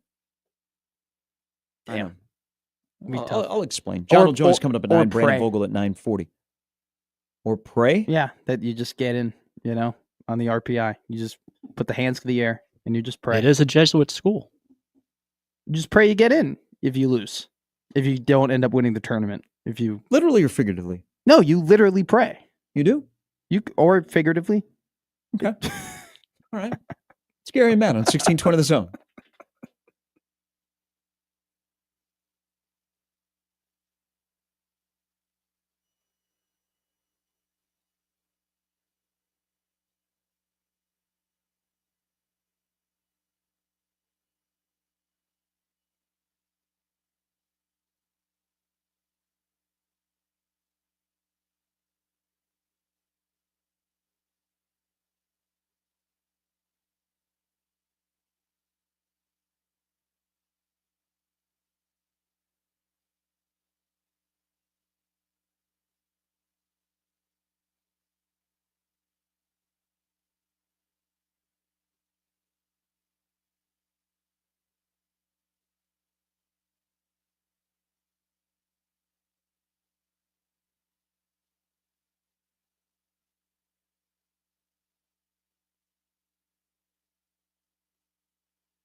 All right, time to check the RPI.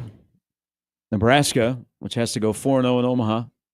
For entertainment purposes, they are 62. For Creighton, they are at 52. Connecticut is 38. Xavier is 39. I don't know. Xavier messes with the system in college baseball, but Creighton is still at 52 as they begin play in the Big East tournament today. Speaking of Creighton, thank you. Big Ten won't say thank you to Nebraska for winning last night, but I say thank you to Creighton. What did Creighton do? So, as fans, if we had to create a non-conference schedule in basketball, Yeah. it would be the most difficult schedule ever because we just want banger after banger matchups. So a couple of years ago in the Big 12 Big East Challenge, Iowa State came here and played a Saturday night game. It was a great atmosphere. Iowa State shot lights out, won the game. But I'd like to see Nebraska and Creighton play Iowa State more. Yeah. There's a connection with the guy that runs the show in Lincoln. There's a connection with the guy that runs the show in Omaha. So, as fans, we at least got something yesterday because there are no more secret scrimmages in college basketball. You're allowed to play 2 scrimmages against Division I teams. Yep. And we're seeing it more and more. They do it for charity. Like Nebraska has a monster exhibition against BYU. Yeah. I mean, I'm going to that. Like I cannot wait for that. But Creighton is going to play Iowa State, the first of a home and home. Next year, they'll go to Ames, which means that Mac will not be there. They're like, you know what? If we're going to do this, why don't we start in Omaha? Yeah. Oh, we can't wait to get Mac at Hill. Oh, No. Coach Huss. But this is happening October 17th. I think this is great. I would love a regular season home and home. That's what I was going to say. But I wonder if this opens the door, because Omaha men's basketball is having a really, really difficult time scheduling right now off the heels of going to the NCAA tournament for the first time. They even have offered to some Mountain West schools to play for free because, they need a paycheck. They need about 3 paycheck games, but they've offered to play for free. It's that hard to get a game. Yeah, right now?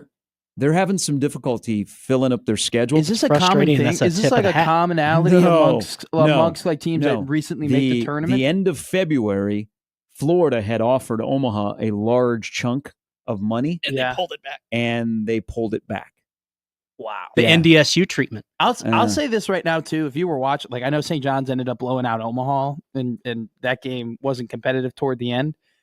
In the first half, though, can I give? Are we going back? I'm just saying, if you were a athletic director or college coach watching Omaha play St. John's in the first half of that game, you were like, "Oh wow, this Omaha team is actually like they have legs. Like this isn't just a 15 seed." So it does not appear that Omaha will be on Creighton or Nebraska's schedule this year, but we saw it for COVID. They did play a regular season game, and then they played a charity game.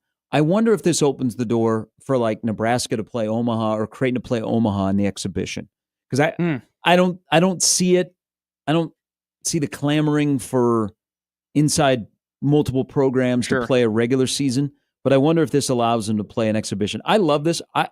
Hey, last year the Purdue Creighton exhibition was fun. Mm-hmm. It kind of gave you a little taste. Yeah. But playing Iowa State, because TJ is one of Mac's guys. I like this. I like those two playing, and they've played in secret scrimmages the last couple of years. So thank you, Creighton. Thank you, NCAA, for getting rid of the secret scrimmages. You're Jimmy Fallon? Yes, I'm writing. Thank you, Creighton, for playing a Power 5 team at the CHI Health Center. Yeah, so they can play another one. I wonder where they'll go. Wonder where they go. Maybe KU? I was about to say Kansas State. Maybe Kansas State. If you could go to KU, why would you go to K-State? Exactly. Money. I'm sorry. I'm playing right in your wheelhouse. Exactly. My bad. Actually, I think they should go to Missouri. I think that would be a great exhibition, right, Jimmy? You could just key your cars here. Ooh, Creighton Mizzou would be a nice little game. Oh, I'd Billy Blue Jay up. Give me those damn striped pants, those dweebs in on the baseline wear. That's a drop. The blue. You just called the Blue Crew the dweebs. How Billy Blue Jay up. Hell, I'll wear Billy's costume for that. I love me some Billy. Do birthday parties. Hey, why is Billy keying cars in the Missouri parking lot? Billy, why do you got an axe? You're not supposed to be slashing tires. That's right. That's one badass bird. Us Jesuits have a little bit of. We have some street cred. I don't Hey, think. Is it the Jesuit way to slash tires? You know what? Do unto you as you've done unto others. Hell yes. Key cars for everybody. Eye for an eye. Exactly. He's saying that so Sorry. seriously. Hey, Hammurabi's sorry. code. You Learned it in are school. scary over there. Sorry, Father McCann. I think I butchered that. But you are a mean priest. Rest in peace. You and Father Culver. That's why I didn't get into the priesthood. I didn't want to be mean. Shout out Monsignor Pollard. 2 more hours to go. We've reached the middle of the week on 1620 The Zone.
How great was this open for Ballers? Puppies on a treadmill. Thank you for having the edited version of this. Absolutely. Welcome back in. Gary and Matt with Jimmy on 1620 The Zone. John Walker, Brandon Vogel still to come. The reason I laugh A little bit later. is because Yeah. we Found would, something funny? we would have an assignment where you would have to do like, hey, you have to do like a 3-minute podcast. Mhm. And so everybody, like, you basically had to do a podcast intro and everything like that. The amount of people that use that song as their podcast intro in the like, there were 6 different people who thought, oh yeah, I'm going to use. Were this you one song. of them? No. Okay, no, I have no, faith no. in you. No, You put a little I thought into used it. a public service announcement by. Did it include Lil Wayne? No. Oh. Public service announcement doesn't have Lil Wayne. Then it wasn't a good PSA. No, the song. I know you're following. I know you're yanking my chain here. It's a great song. Every time to be like, you know, do.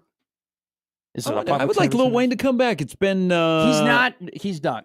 No, he was here in Omaha. He was at Baxter Arena but about 3 years That's ago. right. You saw locker room smelled I've- wonderful. So I've I- seen him I had- perform I- live. Have you seen the recent videos of him performing live? No, I just have memories of him at Baxter Arena. Just He was at Baxter. Right here in Kevin Omaha. Hart's going to be at Baxter next month. What do you? City of 1 million imply? people. It is not just. It is not just religious and country acts that perform No. at Baxter Arena. We had Lil Wayne. I thought he we had would, Cat Williams. I thought he would go. Well, Cat Williams Wow. complained about You had- the potholes in Omaha. You He had goes, Cat- he goes. I can't Come do his on, voice. boo boo. I can't do Hey, his boo voice. boo. You got these potholes everywhere. He was telling the story of he was in the back of an Uber and they were going down. He goes, I think it's called the Dodge Expressway, and he goes, we fell into a pothole. He goes, you got a lot of potholes here in Omaha. Never been to Omaha. You got a lot of potholes. My ain't whole wrong. body went in a pothole. So Lil Wayne. I just think it would be he would play at a bigger arena. Not that What's Baxter's wrong with small. Baxter? I like Baxter Baxter. is Baxter's 8,700 strong. I feel like Lil Wayne Fantastic very arena. easily could sell out the chai. we were all packed in there. Yeah, Power, no, tell you Power we're all was a packed in there. sponsor. The tickets were like probably $250. I have Power no was a idea. sponsor. I They have could no have idea gotten what you they in. were. But we were right there. Like Lil Wayne was right in front of me. I could tell that he was so baked out of his mind that he had no idea if he was in Omaha or Orlando. Uzbekistan. Okay. But it was My first great. trip to It was Omaha. great. You know, like every third word you could understand, but it was perfect. Have you seen him perform live recently? No. It's been bad. It's not. He's not sounding good right now. I just watch him with Skip Bayless. Do you know that Lil Wayne has to look up the lyrics to his own songs That before is he not performs? true. He literally That admitted is- it. This He is admitted slander. It. He admitted it with Eminem that he has to look up Lil Wayne lyrics before he gets to the stage. Well, he has a lot of songs, right? He's got so many songs that were written so many years ago. He's not sounding well. I don't Hey. know if he would do well in a live setting. Safe sex is great sex. Better wear latex. because you don't want that late text saying I'm late. Bam! Text. There we go. Hey, I'm all magic, Stan Van Gundy. Come on. You don't think I know? I'm a blunt blowing, polo draw showing. I don't give up. Ass. Hey, you don't need to look up that lyric. I mean, if you've been singing that lyric for a long time, Blunt blowing was on the pre-game playlist. then I think I'm on late text. Have you? He reacted to his lyric. Like he forgot he wrote that, and he was like, "It's awesome, man. Hey, It's a great line." hey, real G's move in silence like lasagna. Hell yes. I had a moment like that. You talk about Power, like how you got like free That's the tickets to radio Power. station, yes. It was the Morgan Wallen concert, and it was Not the same. Hold on. You got tickets to Morgan Wallen from Power? No, I got tickets to Morgan Wallen. Because if that was the case, No. Yes, you and Alyssa are friends now. She'll hook you no, up. we'd have to have some speaks because that would be very out of pocket. I got Morgan Wallen tickets from Froggy, but it was a massive Yeah. show, and like everyone was trying to get free tickets, and nobody could get free tickets, and it was the day of the Colorado-Nebraska game. Mhm. And I was just walking around downtown Haymarket right after the game. So Froggy had a little event, and the PD at the time, the program director at the time, literally just walked up to me and whispered in my ear, "Stay close," and then walked right by me. And I go, What's going on?" And I'm like, okay. So I just no direction whatsoever. I just stay close in the Haymarket. I get a text from somebody. "Hey, Mr. McMaster, your tickets will be ready at will call for you at Pinnacle Bank Nice. Arena in the pit for Nice. Morgan Wallen." I'm like, So I walked up and I went by myself with nobody else in the pit to Morgan Wallen. It was phenomenal. I think my favorite concert. It was just me and Morgan. He does with everything else that he has done, he does throw out some bangers. He He just released a musical album. Well, 37 songs on his album. Nick tweets. He says in 2008, Wayne was everything. It's guys. Why can't Lil Wayne still be everything? He sounds terrible. I was waiting for him to come out with Kendrick Lamar because they were in Nolans. There's a reason why you didn't come out, because it doesn't sound good right now. There's something wrong with his vocal cords or whatever. All right. Wow. The MVP announced tonight. Told you yesterday. By the way, if you thought the Joker didn't have anything to do with the firing of Michael Malone, I'm going to show you an ESPN clip last night. Michael Malone was actually really good on the postgame. He's one of the few. He was going over the top on FSGA being the MVP. Oh, yeah. So there you go. That's all I need to know, but they'll announce the MVP tonight. Why wouldn't they announce it before Game 2 tomorrow in Oklahoma City? Like the old days? The guy that's going to win last night went for, 31-7-5 or 31-5-7? Jimbo, I'm going to warn and baited fouls crazy, which that's my hesitation on SGA. Mm-hmm. I'm going to warm your stupid commercials. I'm going to warm your cockles here, Mr. Jimmy. Why can't we do it like we used to at the end of the regular season, where we give it out in the last regular season home game to the winner, so we can lift up the trophy? Or my favorite, when Dirk won it and they were eliminated in the first round. I think the first playoff game. My bad. Yeah. But we give it out at the end of the regular season, and then the very first home playoff game, we give it to that player. It actually used to be done in the conference finals, and then it would move to the semifinals. Yeah, and then we hold it up, and we're like, congratulate. Like, then you watch Akeem Olajuwon torture MVP for 46 points. But that picture of Derrick Rose holding up that MVP trophy at the United Center, like, is a staple picture in like the United Center. Like, that is one of the best. That is probably one of the greatest moments of that franchise's history since like they won a title. Derrick Rose winning an MVP. Derrick Rose winning an MVP for Chicago is the biggest thing that's happened to that franchise since they won a title in '98. Can you just say who the guy is that helped win that title in '98, please? Yeah. Michael Jordan. Okay. No, I know, but I'm saying that Derrick Rose winning that MVP is the biggest thing that's ever happened shooting to guard that on franchise since they won the '98 title.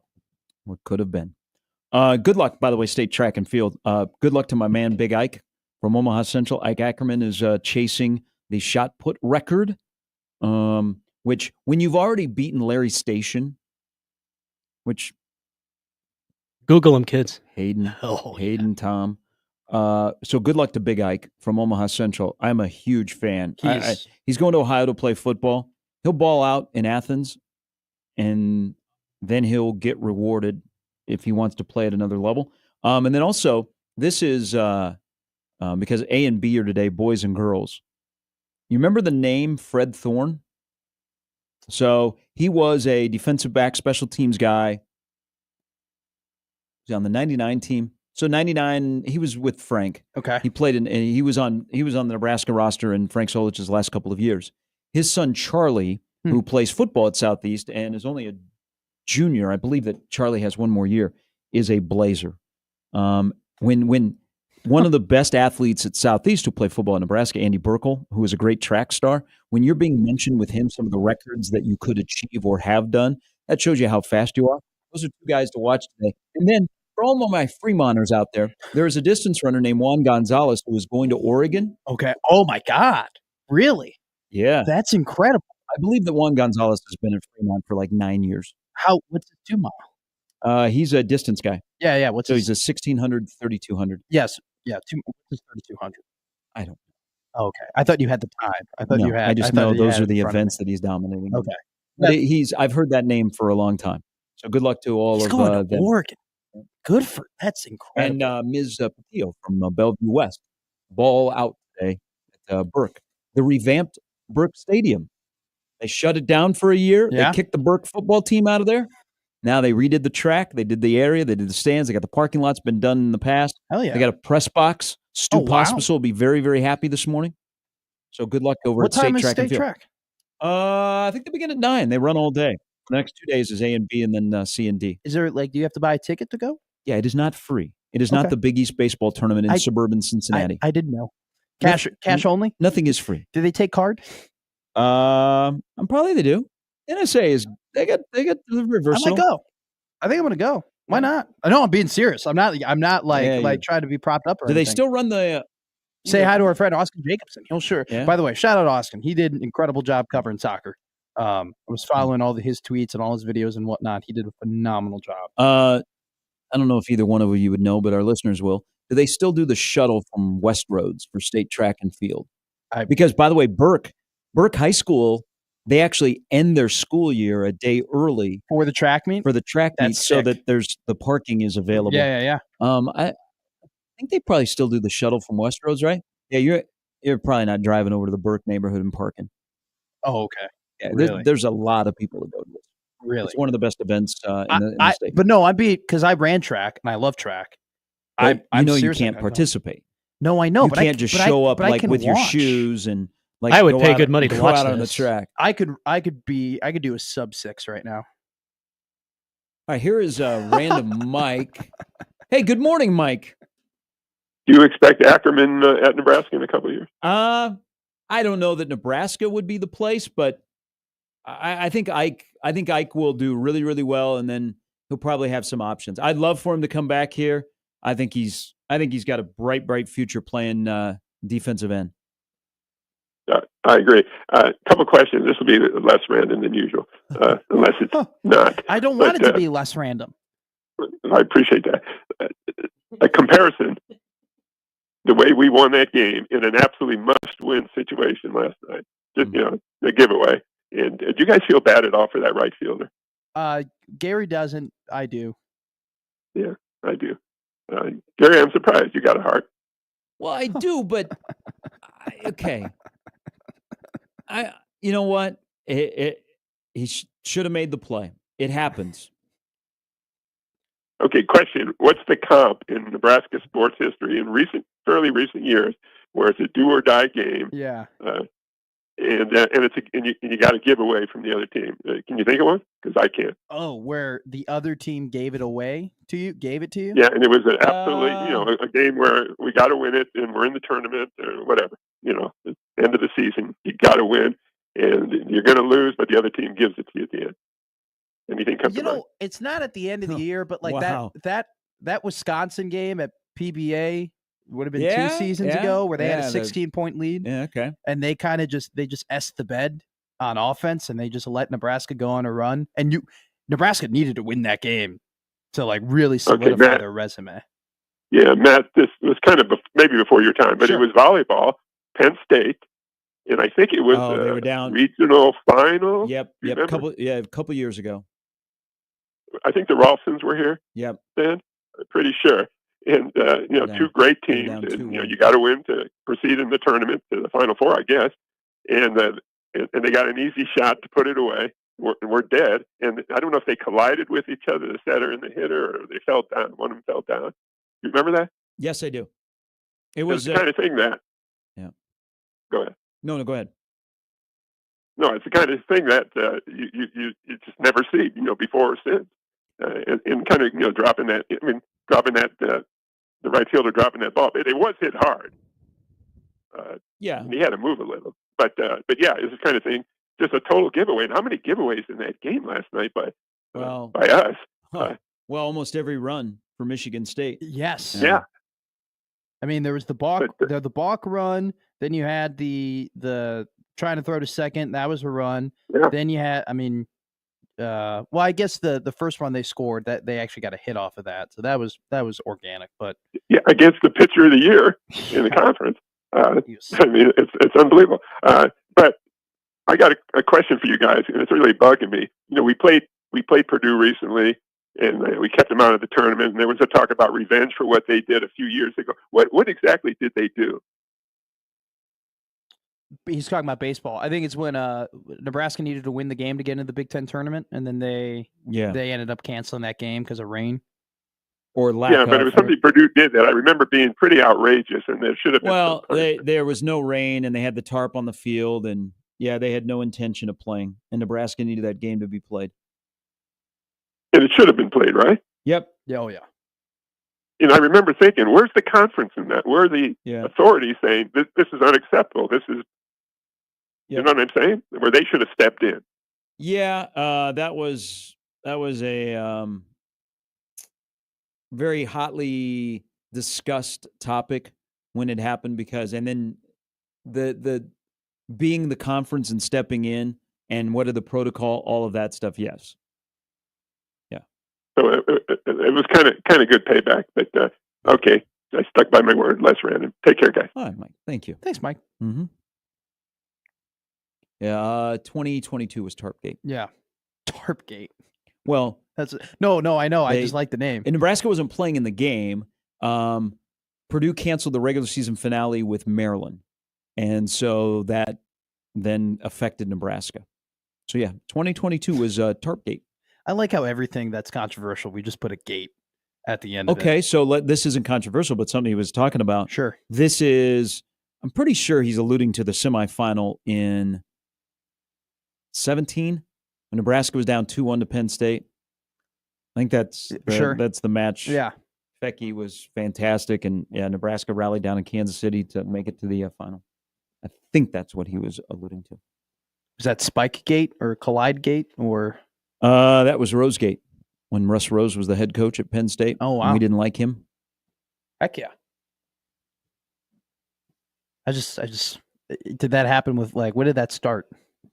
That we didn't like Russ Rose? No, Watergate. Or we just put gate. Everything's a gate. Everything's a gate. Everything's a gate. Did that begin with Watergate though? Sure. Yes. Yeah. It was not about water. No, I know what it was about. The Post is a great movie. Yeah. Forrest Gump blew that open. Couple of things here. Into the Equitable Bank inbox. Shane chimes in about the robe. Should be giving it to Luke Broderick. Sure. MVP of last night. How about a Herbie pinstripe robe? I like this. Just slap a Herbie on it. The good-looking Herbie. I mean, they're both good-looking. They're both fine-looking Herbies. No, they're not. Yes, they are. No, they're not. The current Herbie is god-awful. The current Herbie is better than you are in the minority. No, they are going to take the current Herbie Technically, and they are going to grind it up and they're going to sprinkle it over the new grass as fertilizer, which they should do. I feel bad for the kid that had to wear that costume. Shout out fertilizer. You know what? Because once shout out fertilizer. Once people find out that kid was that Herbie and was subject to wearing that costume, they're going to feel bad for him. He's going to get a job. Brady? Yeah, Brady's going to get a job because people are going to feel bad that he had to wear that Herbie costume. It was so god-awful I think looking. Brady's already got a job at a Big Four or something. That's because somebody feels bad for him. Brady's actually like super smart. He's don't actually one of the smartest guys story. I've met. Don't ruin my story. The problem is that you're making a hypothetical story about someone I know really well. You ask him. I bet it's true. Brady, did you get any sympathy from people from being Herbie Husker in that costume? I think he was low red too. I think you switch duties. I think you go both. Wow. I don't know. Wow, that's inside baseball if I ever heard it. Now that's some versatility. Yeah, I don't know. That isn't like being able to play first, second, third, and short on the same night. Everything. It's one of two pocket things. passer and it's a runner. either they switch off or before you become Herbie, you have a little red duty. He's graduated to Herbie. Chris writes in about Lil Mom, Wayne. I'm Herbie now. Dude shouldn't have even been selling at the Royal Grove anymore. Who? Lil Wayne? Tanya Tucker. I don't think she's played at the Royal Grove lately. The last big act at the Royal Grove was the fiasco with Shaq last summer. Yes. Is he a good DJ? He was an excellent center. On YouTube, he is. But remember, he's in his kitchen with his kids. Yeah, and then and I thought that was good DJ skills. His kids though have the smallest armpits ever. Wow. I remember they just never analyzed anyone's armpits. They just had the smallest shoulders ever that I've ever seen. It was weird. How on a normal human? How on a normal human should the armpit be? I don't know. What is the size? I don't really know. I can't really give you a measurement, but I remember watching his. I'm that big. How big are your pits? This big. Wow. Right there, baby. There's an icebreaker if I ever heard one. You know what they say about guys with big pits? But large t-shirts? Yeah, exactly. Cutoffs, actually. Good thing you sat by yourself. But I just remember watching the video and being like, Shaq's kids have very small shoulders and armpits. That's probably not where I gravitated to. It was most very, don't Sharpie. I think the shirtless and dancing on the countertop with the moobs. That's probably where I gravitated toward. Not looking at the armpit. For how much of a genetic freak Shaq's kids are, they really all did kind of just miss the mark. Being honest, like none of them ended up being like Adonis or Diesel or Superman. Like Sharif had a shot. Not everybody can be brawny. I saw Sharif O'Neal play. I saw Sharif Abdul-Rahim play. I believe Sharif is still playing.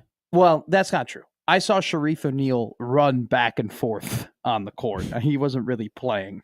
Joel writes into the Equitable Bank inbox. He says, "Good morning, guys. Good morning, Joel." He said, "I finally got caught up on hour one. He nailed it, Gary. This season is just stupid. It's a good thing I already had. Otherwise team. It's a good thing I was already bald. Otherwise, this team would have made me pull my hair out. Maybe this gritty over pretty thing has gone too far, but I still love these knuckleheads. Cheers to embracing this stupid roller coaster to Friday and maybe beyond." Omaskers. I still can't get over that call that we had earlier in the show. I think it wasn't Joe. It was I think it might have been Kevin. But he was just like, "I'm happy we won. I'm happy to wake up a winner." It was just a classic. Like this doesn't happen a lot. I typically don't wake up and we're winners. Friday could be a big day in GBR Nation. Jordy. By the way, your sound effects are on one today. We've had a couple. Hey, Twitter between Tennessee and Nebraska fans could be on one. The inside Friday night. Peyton Manning just gets sacked again. The cross sport jokes are becoming a lot between the two Twitter sides. I think even there is some also friendly fire being done by Nebraska Twitter. Yeah. There will be a clash of culture in what we're doing with our fellow now Adidas school. One more email before break.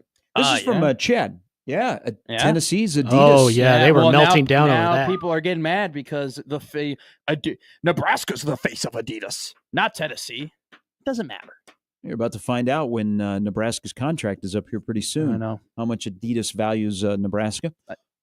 Chad says they do have a shuttle for state track. The tickets actually are all on your phone, purchased ahead of time via GoFan. Okay. Chad, who Mr. Bennington says, watch the Class B girls 400 as well. The Bennington girls have a tremendous time in the 4x4 relay. Thank you, Chad. One of the really, really good people in Bennington. Thanks, Chad. No, I actually appreciate the championship running back.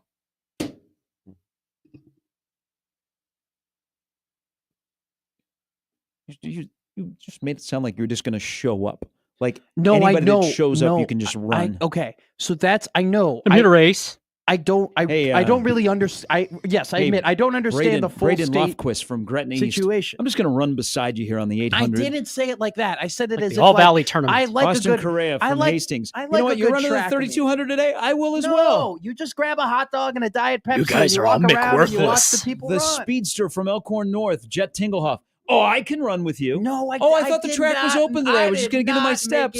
Who's this effing guy? To be that way at all. At all. My lungs are set backwards. I mean, seriously. Mine too, but I earned that over a period of about 15 years. I know. College will do a number on you. Lungs backwards? I don't know, man. I was just saying words. I'm just trying to make it. That's a promo if I ever heard one. You know what? John Walker and Brandon Vogel are going to say a lot of big words that will get you high scores in Scrabble. We've been doing this for 6 hour. months. You know it.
Hey, when somebody has an a-hole, Oh, that's one hell of a lead. you Wipe it.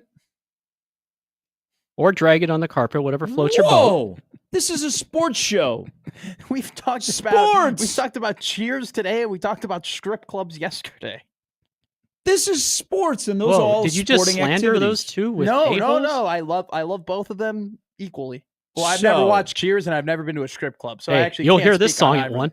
either of them. So when somebody else has an a-hole and you don't, Okay. you don't like it. Yeah. No. But when they're your a-hole, you love it. That's why I can see the dynamic of the Florida Panther fans with Brad Marchand, who is necessary to have. When he's playing for the Bruins, you're like, I don't like that guy because he's an a-hole. It's like Jack Parkman. But when you acquire the a-hole, you're like, that is the best guy going. Florida was pretty impressive last night. 8 straight years that he's had 10 or more points in the Stanley Cup playoffs. Wow. They won 5-2. Whew, they look good. Okay. So They look good. They are now plus in the McSportsbook 550 to sweep Carolina, which would Ooh. be but Carolina's lost 13 straight conference final games? yes. Wow. Great stat.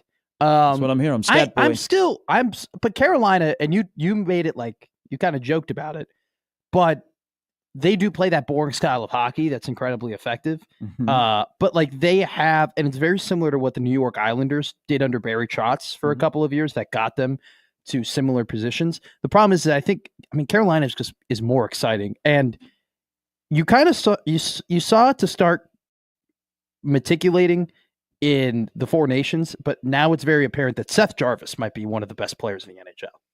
Like, and we have to start having a conversation about like where does he rank amongst the elite tier guys, because the playoffs that he's been having are incredible. But Florida's on the verge of going back to back in the Stanley Cup, and not even hockey fans give a damn about it.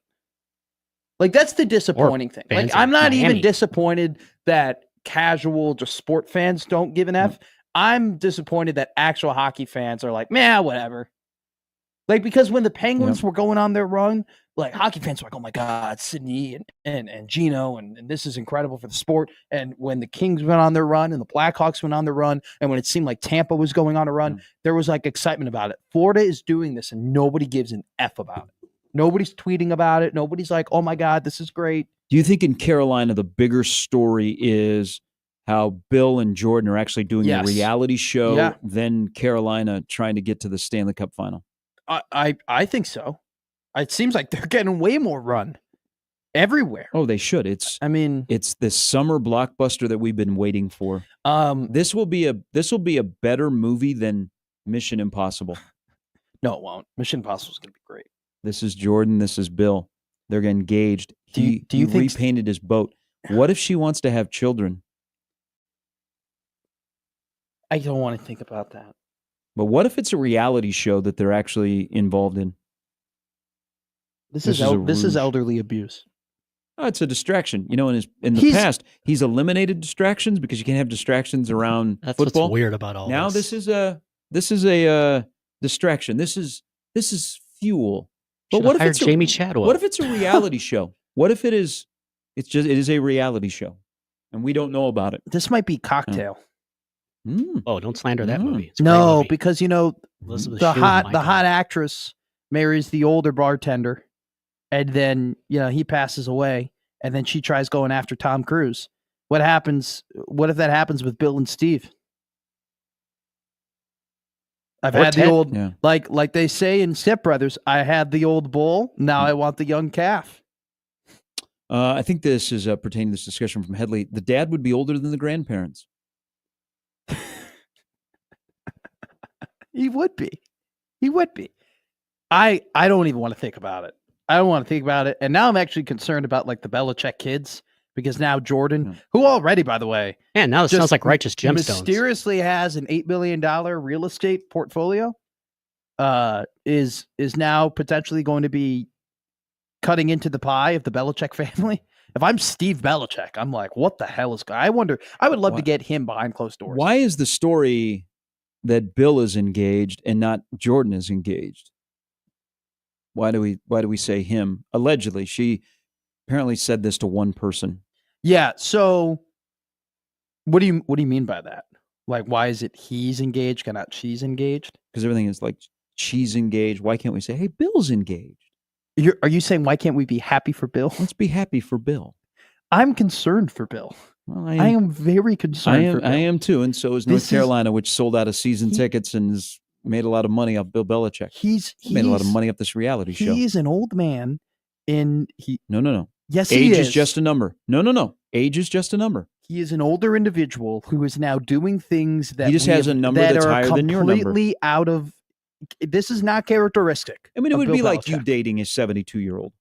I'm here for that. But You have a desire to do that? no, I don't. Well, unless they're really, Today's really Wednesday, rich. right? Yeah. Mhm. Yeah. Mhm. Yeah. I'm kidding. You're the male version of the PE major. Mhm. What place do you think I would come in, Mr. Illinois or Mr. Nebraska? If I tried to be Mr. Nebraska, you think I'd come in second place like she did? I'm not familiar with how that all works, so I'm just going to leave that. I don't even think there's a Mr. Nebraska. Steve says, will there be a celebrity Husker football sighting today at Burke? I don't think today that would be the case. Hold on. I have to, before I mention more of what he is. We are getting to the point, though, that I am very worried for Bill Belichick and his health. He seems to be happy, though. Yeah. Why can't we like happiness? Because he's being taken advantage of.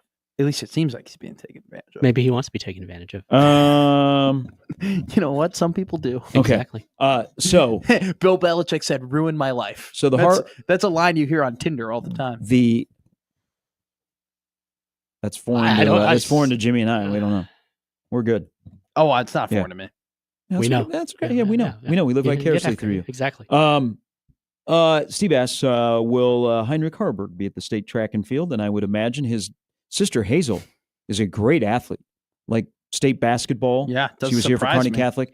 I think Kearney Catholic is in C for track, which would mean they would not go until Friday, Saturday. And then he follows it up. Will Harper be with him? I have no. According to her TikTok, she's back home in Michigan before they start. There it is. There it is. I was going to ask you. I go, what does I what does the TikTok indicate? I want to give Steve an answer. I love that you love TikTok. I just think it's great because you actually do love TikTok. Like this isn't like there are some things that are bits, yeah, and there are some things that are real.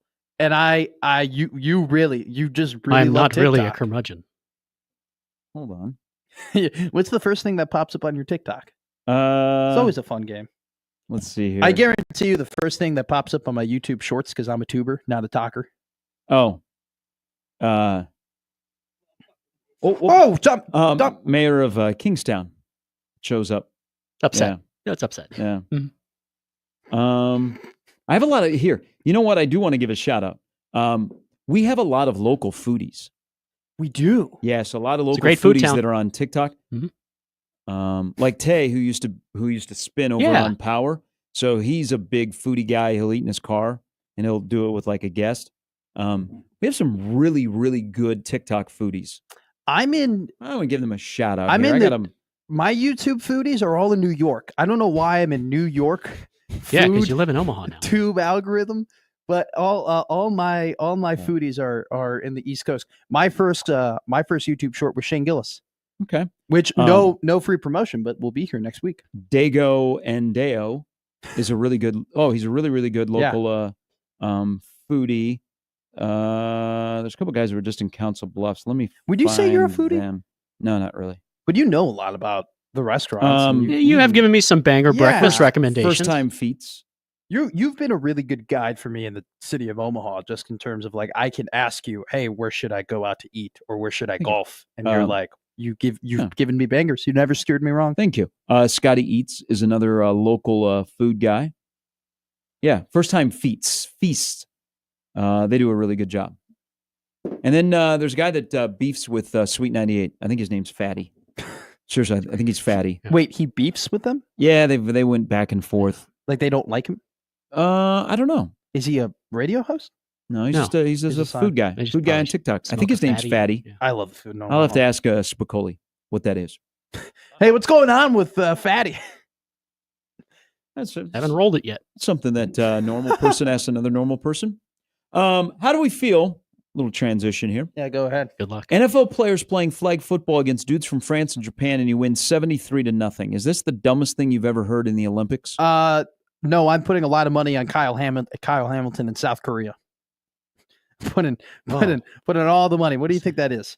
Plus 30,000? The Kyle Hamilton and a bunch of South Korean football players do the unimaginable and beat the greatest football players maybe ever. For anybody that thought, oh, the Olympics are special. Look at these events we have, and now we had have breakdancing last year. I know. But that's we're trying to draw a new crowd.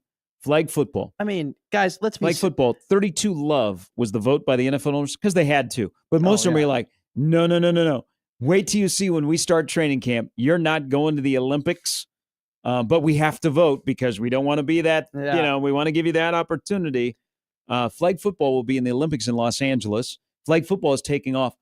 It is not the new sport that Nebraska is going to introduce. I believe that the new sport that Nebraska will introduce will be women's wrestling. That'll be awesome. Which makes sense because we have high school wrestling now, and there are more Division I schools around this area that are wrestling. So I think women's wrestling will be the new sport that is added at Nebraska. But flag football around the country, especially with girls, is taking off. Yes. And so flag football is a thing. We're going to have flag football in the Olympics where we are going to be the dream team. We are going to crush the hopes and dreams of all these inferior countries when it comes to playing flag football. But I don't want my guys playing. Because all I can see is Robert Edwards over in Hawaii. Remember this, Jimmy? When they used to have the sand, they'd play flag football in the sand. Sad. And it ended his career. Yeah. Blew out his knee. Like shredded. Really? Yeah. Oh, it was I had no clue. Awful injury. Effed up. Yep. So everybody's like, hey, wouldn't it be cool to have Mahomes slinging it Wow. and win a gold medal? I was going to say, I don't think your boy's getting picked. No. You know who should be playing? Jaden Daniels. No. Yeah, other guys get hurt. Yeah. No. I want the entire NFC East and the rest of the NFC North on that roster. Give me Jahmyr Gibbs. Give me Jaden Daniels. Give me Amon-Ra St. Brown. Give me Aiden Hutchinson. His leg's okay. He can play again. Now, like the finesse and speed, that's the transition to flag. And we have a very competitive flag football community here in Omaha. They used to have games on Sunday. I think they might still. And there were a lot of former Huskers that still played. Sure. But it was like competitive, like big time. Yeah. You just ain't there for recreational. But Sure. they would play on Sunday here in town. I don't know if they still do it now. But think about like the finesse and speed of flag football at, I guess, would you say the elite level? Like Travis Hunter would be ideal. But you know who would be the most ideal U.S. Olympic flag football quarterback in 2028 in my mind that does not impact a current NFL team? The one that they currently have? Johnny Manziel. Oh. Wouldn't Johnny Manziel be one of the greatest flag football quarterbacks? American hero Johnny Manziel, sign my ass up. How many more opportunities does that guy need?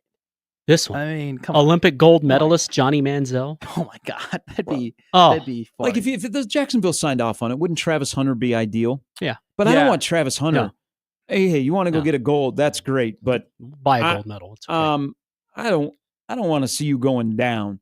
We would never hear the end of So it. here's what I think they should do. I think they should send former NFL players, like That former should go guys, well. former Hall of Famers. So here's my team of former Hall of Famers. This is like my all-time flag football team. Okay, I thought about this. I Brian made it. Sipe. This is if they're in their prime. Okay, Yeah. if they're in their prime. Michael Vick, your quarterback, easy. Mhm. Darren Sproles, running back. Then you get Randy Moss, Terrell Owens, Chad Ochocinco. You throw a lot of fades, huh? Okay. A ton of fades, all of the fades and all of the scrambles. Okay. We were just running as far as we can. Then you have to add in some defense, right? So Dion, easy. Ronnie Lott, easy. Ed Reed in it. Okay. Yeah. Here's my wild card, though. All right. Theo Riddick. Okay. Theo Riddick would have been like the best flag football player ever. I don't know how much of early 2010s Detroit Lions football you were watching, okay? But Theo Riddick would have been an incredible American flag football player. That guy was the shiftiest dude I've ever seen. He was the all-time like handcuff. Like when you're like your main running back is on a bye in fantasy football, you just go on the wire and you pick up Theo Riddick. Theo Riddick was on everybody's fantasy football team every single year at one point. Are we? Well, first of all, I think other countries, if I was putting together a place where American football was not prevalent, wouldn't you go and get like your rugby players and try and have them make the transition? Oh, But here's why I caution this, and we will watch, Of course, and we it might will. be ugly, and we may win gold, and we'll celebrate it. But are we too confident that NFL talent will translate to flag football? no, we are not. Okay. We are not. I just had to ask We're a not. question, We're 11 on 11 So to flag football, which is a little bit different. it is different, but flag football Finesse and speed. is a lot. This But, isn't but like there playing on the are- playground. But no, so I played flag football for 4 years at Nebraska. No, I'm being real. Oh, I'm I being believe real. you. I believe. Hey, This is 'cause we've got Jimmy We've started to we've laugh. known each other 6 Hey. months, and Started you're to just laugh. telling me this. we've Jimmy got started to we've got laugh. a championship intramural flag football team in Lincoln. So intramural flag football in Lincoln was incredibly serious. Like it was a war ground. Like people cared about it. And while it is a lot about shiftiness and speed, there is some like bare bones football included in it as well. Like you do need a middle linebacker. Like you do need someone who can like understands that they can maneuver, like they can trot around the middle of the field and read the quarterback and like pass off the zones. Like there is a lot of like football elements to it where it's not just about, we just need the fastest guys. And so when you add that in, plus the fact that the NFL athletes are some of the best athletes in the world, and not just a speed perspective, but everything perspective, shiftiness, agility, strength, I don't think we're too confident at all. At all. It's not as a physical game like the NFL.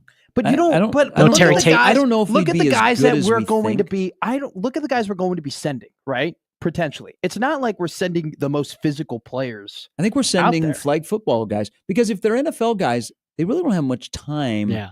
to be together. They should. There's too send much money they invested should in send those flag guys. Football guys. They really should. Um, They shouldn't be. In my opinion, they shouldn't send the NFL guys. Not just because of an injury perspective, but from like a. Well, I think training camp will be going on. Yeah. I wouldn't.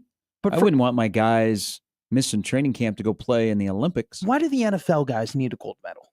Like, why do they need all that? Like, they make millions of dollars. They have all the fame and fortune in the world. They're already super popular. Most of the guys we'll be sending have everything they can dream of. There are guys who've been on this USA flag football team who have been waiting for a moment like this, probably their entire lives, to like be able to compete on that stage. Let them have it. Frank says one thing to keep in mind, like Kyler Murray would be eligible for South Korea. I'm telling you, South Korea could have a really good team. They got Kyle Hamilton too. Quinn says one step closer to the end of tackle football. Can you imagine if out of all the countries in the world to be USA's rival, it's South Korea? He obviously hasn't seen best of the It's best. just so random. You would think maybe it's like Canada or like, what are the bigger ones? Steve says, I'm a little old school here. The Olympics used to be awesome. Now it seems like we're just putting in games that only we can win. I mean, dancing horses, like, horses, like the. You mean Dancing Nancy's? There's the dressage? Yeah, like the horses, like they gallop and they do like the crip walk and like they. Horses doing the crip walk next on NBC. That's what they do. They do that Olympic event where they kind of like they dance in the dirt and they end up getting a gold medal. It's not equestrian. It's something different. They call it something else. No. Yeah, horse crip walk. Yeah. You said Snoop Dogg and Kevin Hart. That was like that was their thing. John Walker and Brandon Vogel coming up in the last hour on 1620 The Zone.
All right, coming up on Friday after Nebraska.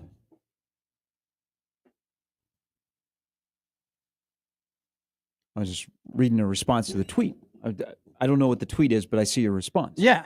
What I responded to, who did I respond to? Sean? I think it was Sean. He was like, he sent a picture of a kid in the 70s. He was like, you sure you wish you were born in the 70s? And I go, I would kill to have a younger photo like that. It's a sharp looking kid. Oh, okay. That's Like a beautiful got- suit. Like he's got a suit on. The guy looks dapper. It looks like John Stamos. yeah. Looks like Dr. Jack Ramsey. It's There you go. wonderful. I could see that. I could see you rocking that. Dude, I would wear that now. Can you imagine if I went to one of these galas and I was wearing that? Doug Moe used to coach the Spurs. He'd rock stuff like that every game. So Nebraska baseball rallies to win last night against Michigan State. Yeah. They will be playing at 6 on Friday against Oregon. The game matters. Make every game matter at the Chuck. Is that the mantra for the Big Ten tournament? Make our games matter. I heard that the Pope's brother was a big make every game matter at the Chuck. I think that's what he said Is that yesterday. what he Is that said? what the president said yesterday when he was asked about the Pope? What did our president say about the Pope? I don't follow that. The president or the Pope? Both. Okay. Well, I follow the Pope now because Yeah. Da Bears. He does not follow anybody else on X. Wait till he follows Caleb. So Nebraska, Oregon play an important game at 6. And then Nebraska, Tennessee softball plays at 6 in Knoxville, game 1 of the Super. I mean, get ready. You're going to go through the roller coaster. Okay, so I don't mean to be that guy, and I think that if you want to You're go, going to be that guy. Go ahead. if you want to go to the Chuck, go to the Chuck. But I feel like you'd be better off going to a bar, going to a local establishment, and watching both games at the same time. Can't you go to one game and watch the other Yeah. game I while feel you're like at that that's game? hard to do. I feel like that, and you're putting a lot of stress on your phone, and you don't want your battery to run out unless you have a portable charger. All doable. Some I people think do that'd have be nicer tough. phones. I feel like that'd be like looking up and down like that. What gets the bigger screen on Friday in most sports bars in this city? Ooh, that's a good question. I would say the softball game. The softball game, by the way, I don't know why there's nobody in Memorial Stadium right now as they finish up the turf project of doing measurements for can you play a softball game in Memorial Stadium with the momentum that is being created by Nebraska softball. I go everywhere in this town. People are like, Jordy, yes, she's become one name. She's like Pele. She's become one name of how come there is nobody in Memorial Stadium as we speak measuring the dimensions to see if they can host next year a Nebraska softball game. There should be like a while we're at it. Let's just measure out all the events we could potentially. Where would the boxing ring go? You know, Yep. So where would the stage so go? Oklahoma cannot play a softball game in Owen Field because of the dimensions. They have been approached by Ohio State to play a game in the Horseshoe. Do not let Ohio State beat you, Nebraska. There's so much momentum for next year because 98's coming back. Where would you start off? Like, where would you put home diamond more than likely? Home plate? Yeah. You'd put it in. Would you put it by one of the tunnels? I think you can do if you take down the fences. Okay. Oh. But you still have to be on turf. It's a little bit tricky. You could do. There's got to be one spot in that stadium. Where Possibly, you're you like, would probably have to like where the tunnel walk is, where you come out there. That's the first. Right there. My first idea. You just need 200 all the way around minimum. We can make it work. Maybe. Could you just put it in the back of the end zone? Could that work? I don't think you have enough turf to go down the lines. Yeah. Oh, the foul territory wouldn't. Yeah. It'd probably be non-existent. But there's got to be something. You got momentum off of this year, and she's coming back with a good team next year. Let's go big. Go big or go home. That's what they say. That's what they do say. John Walker says, hello. He's going to join us next in 1620 The Zone.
All right, last hour, as we welcome in our good friend from the Omaha World Herald, John Walker. Walker.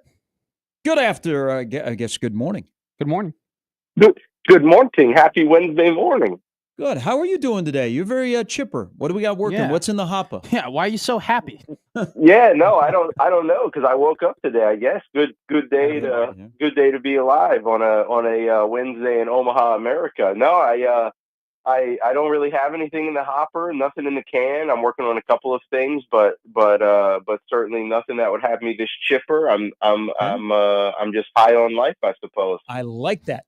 This might be something you put in the hopper because we haven't talked about Fedor for a while, but there was a young student that was in MTH 161, a business statistics class, towards the end of the semester that had a free Fedor shirt that he wore to class that he made on his own. Yes. So where we stand with this, and there was an article in The Athletic earlier this week, and we see more of the international players are coming over to play college basketball. All 3 Division I programs in this state all have international players. And his eligibility, or how the NCAA determines if he's a pro or not a pro, is up in the air. I thought Matt Painter made a really good point that aren't all college players, whether they be U.S. or somewhere else, aren't they all professionals now? What do you think the NCAA does when they start to assess international players and how they relate to eligibility in the U.S. colleges? Yeah, so it's a debacle, really. I think is the best way to put it because it's two-pronged. Let's start with the first one, which first and foremost is how many games and how much money you made overseas. Okay. Mm-hmm. Right or wrong, that's the first thing they look at, right? Did you play in X amount of games? Did you make X amount of money? If so, nope, you're not playing. The second thing is the academic side. And I'm not saying that Fedor Zugic is not within good academic standing because that's not the case. But there are a lot of things that get lost in translation when you're moving from Montenegro to Omaha. And so that always takes a little bit of time too. Now I will say it's interesting. Of course, as we all know, that they would kind of sift through his file, both academically and athletically, and decide midway through last season, yeah, you're eligible. Actually, you can play. And then this offseason apparently rescind that. It doesn't make much sense to me because Oklahoma State just signed a kid who was playing in EuroLeague when he was like 14. So, if he's going to be eligible, I'm not sure why Fedor wouldn't be. There's not an update. As far as I know, I haven't been given one. But what last thing we knew, Greg McDermott seemed pessimistic that Fedor would not be cleared for this upcoming season. And that's kind of the last thing we knew. Fedor was kind of hell bent on being back. He was one of the more talkative people about this upcoming season after that Auburn loss. He was just ready to get back to work, to get back to Creighton, to get back to the NCAA tournament. And so I think he's going to fight and try and appeal it again. I think he has a really good case, obviously, just because you have a team like Illinois that is seemingly, an international team, like international all-star team, right? And then again, you have situations like the guy who just signed with Oklahoma State. So I think Fedor has a good case, and we'll just kind of see what happens over the next 6 weeks or so. John, you're a ball knower. This has been well established. Thanks. Of course. I mean, you're one of the better ones we have. Well, honestly, just in period, end of story. Free throw hunting, good for the game, bad for the game. Because I like it. I Like don't know. I respect Yeah. it. I respect it because it's a part of the game, and you're trying to win. You're trying to score points, and if you're an efficient free throw shooter, you've earned the right to be able to do that. At the same time, it gets boring. Sure, it does. I kind of view fouling much like I view the tush push.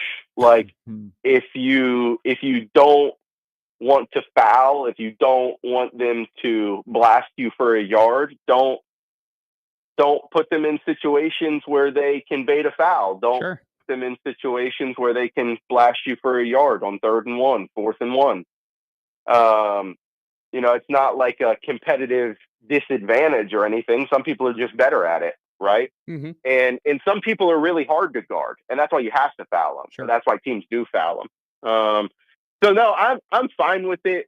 Foul baiting, when it gets to a point where like that's all you're doing, it's like all right, like nobody paid a ticket to a high school game, a college game, an NBA game to sit here and watch somebody stand at the free throw line for a half hour.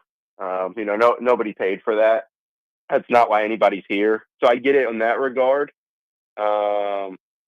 But I guess the thing I would say is I'm a big fan of like shooters getting fouled too, in like fouls being assessed on the shooter. The leg kick out, a flop, this, that, or the other. So I think when you add those things, it kind of shies people away from foul baiting, or when you actually enforce those things, rather, it shies people away from foul baiting a little bit. But hey, man, if you're hard to guard, you're hard to guard. Hello, Shea Gilgeous-Alexander, who this conversation is about. Hey, fouls and officiating. Are you hearing anything? Because now we are full into the offseason. Rosters, for the most part, are set. Guys are away before the summer session begins, and they'll come back and the workouts will start. Are you hearing anything about some adjustments in terms of the replay in college basketball where the coaches' challenges will come into play at the college level? I haven't heard anything official. Obviously, there's been rumblings for the past couple of off seasons. I haven't heard anything official. I'm a huge proponent of it within the last 2 minutes of each half. And I think it should just be automatic. Like, I don't know if we need coaches challenging in college basketball, because a large part of it is like you sit down, you watch college basketball on a Saturday, and you can sink into the couch for 10 hours and watch 5 different games back to back to back to back to back in their entirety. And so I'm never a big fan of slowing down the game. I say that both as a spectator and a writer on Deadline most nights. So I'm never a fan of slowing down the game, but it's necessary, right? Sure. Like maybe coaches get one challenge a game, and then everything's automatically reviewable in the last 2 minutes of every half. Like that would be fine, but like we don't. Yeah, I'm personally. I understand the value in it. We have the technology to do it. It's probably like long overdue in that regard. But we've just seen how choppy some NBA games can get when it comes to review, and we've seen how choppy some college games already are. Yeah. Because of plays that are automatically reviewed. So, do we want to add another wrinkle to that? Do we want to break up the pace a little bit more? I'm not sure. I certainly wouldn't want them to. Do you team quarters or team halves for college basketball? I'm team halves. Okay. Quarters, it makes sense. It really does. Like, duh. Why is men's college basketball the only basketball in the world that plays halves? That's because it's men's college basketball. Like it's an oddity in itself. That's why everyone loves college basketball. You can follow a team that beats the hell out of trash cans, and like that's America's sweetheart. You know what I mean? Yeah. You don't get that in the NBA. You don't get that in the NFL. So I think halves is just kind of more of the quirkiness that adds to college basketball.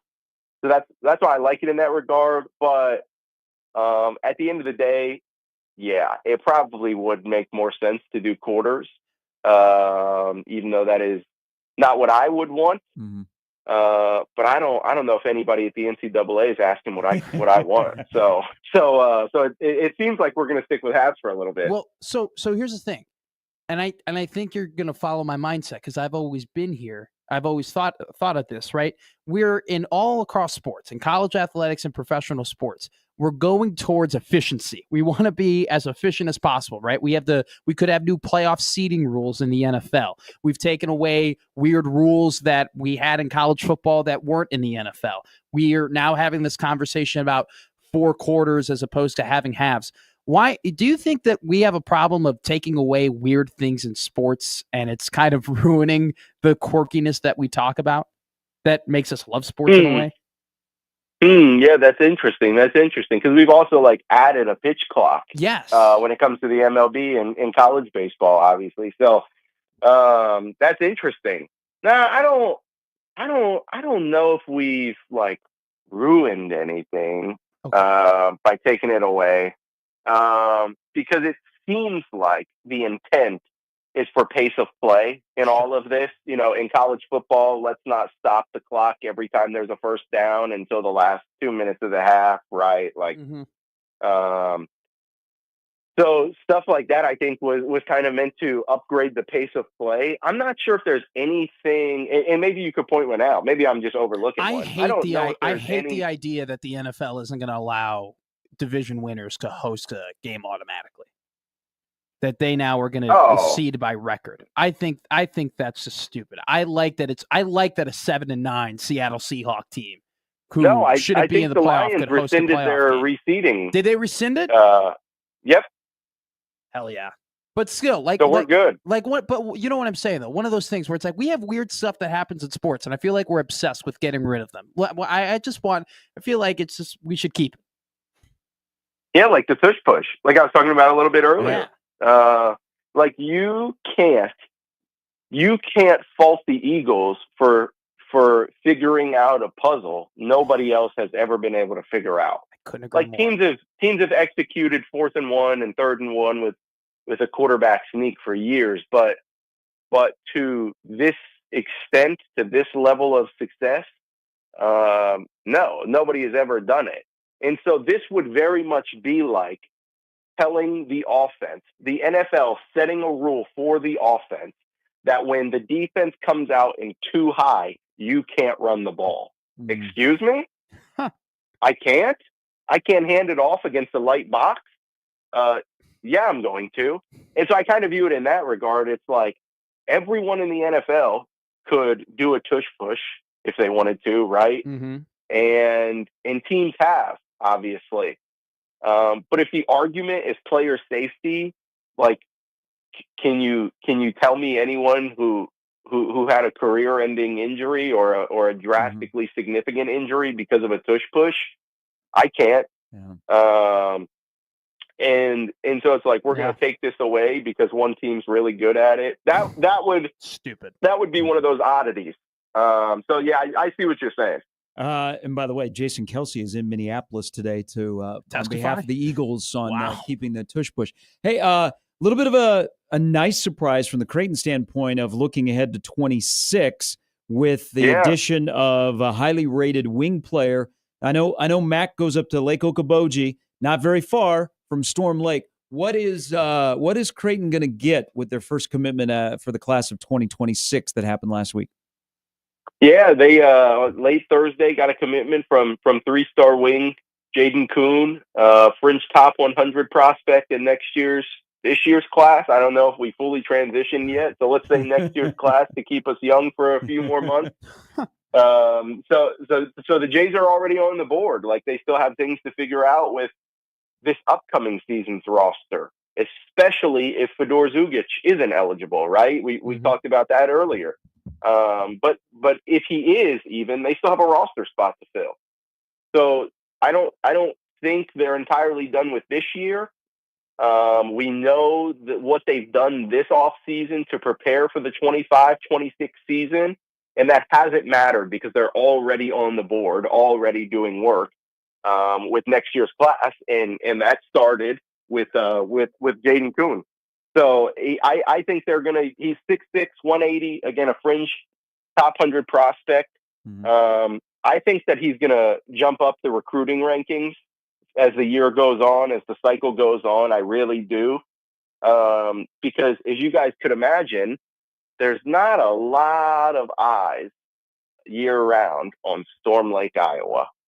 So I don't know how much of a matter it is of his recruiting profile as it is the exposure. Time will tell, obviously, but they're getting a pretty high upside kid. 6'6", 180, can put the ball on the floor, slashes quite a bit, can shoot a little bit. And he just helped Storm Lake finish the season like 22-3 or something like that, 24-3. They made it to the state quarterfinals, one of the best seasons in school history. So, and he had some help, of course, but it was largely on the shoulders of Jaden Kuhn. So they're getting a high upside prospect, and more importantly, which seems to be the track record with Greg McDermott pickups, they're getting a winner. John, before we get you out of here, Zakai Ziegler over at Tennessee has now filed to get another year of eligibility. We still have all these guys in the portal who are out of eligibility, but they're in the portal because there might be a rule that gives them a year, an extra year, or whatever. What's your read, if you have any read on the current situation of that? And just, do you think there's a legitimate shot that some of these guys end up getting a year of eligibility? And then what the hell do we do if that happens? Yeah, I don't even know. I don't know what we do if it happens. But I think Zakai is probably leading the front on this, because we heard, I think, before this past season that this was a possibility, that there was going to be no red shirts, no waivers. You have 5 to play 5. Sure.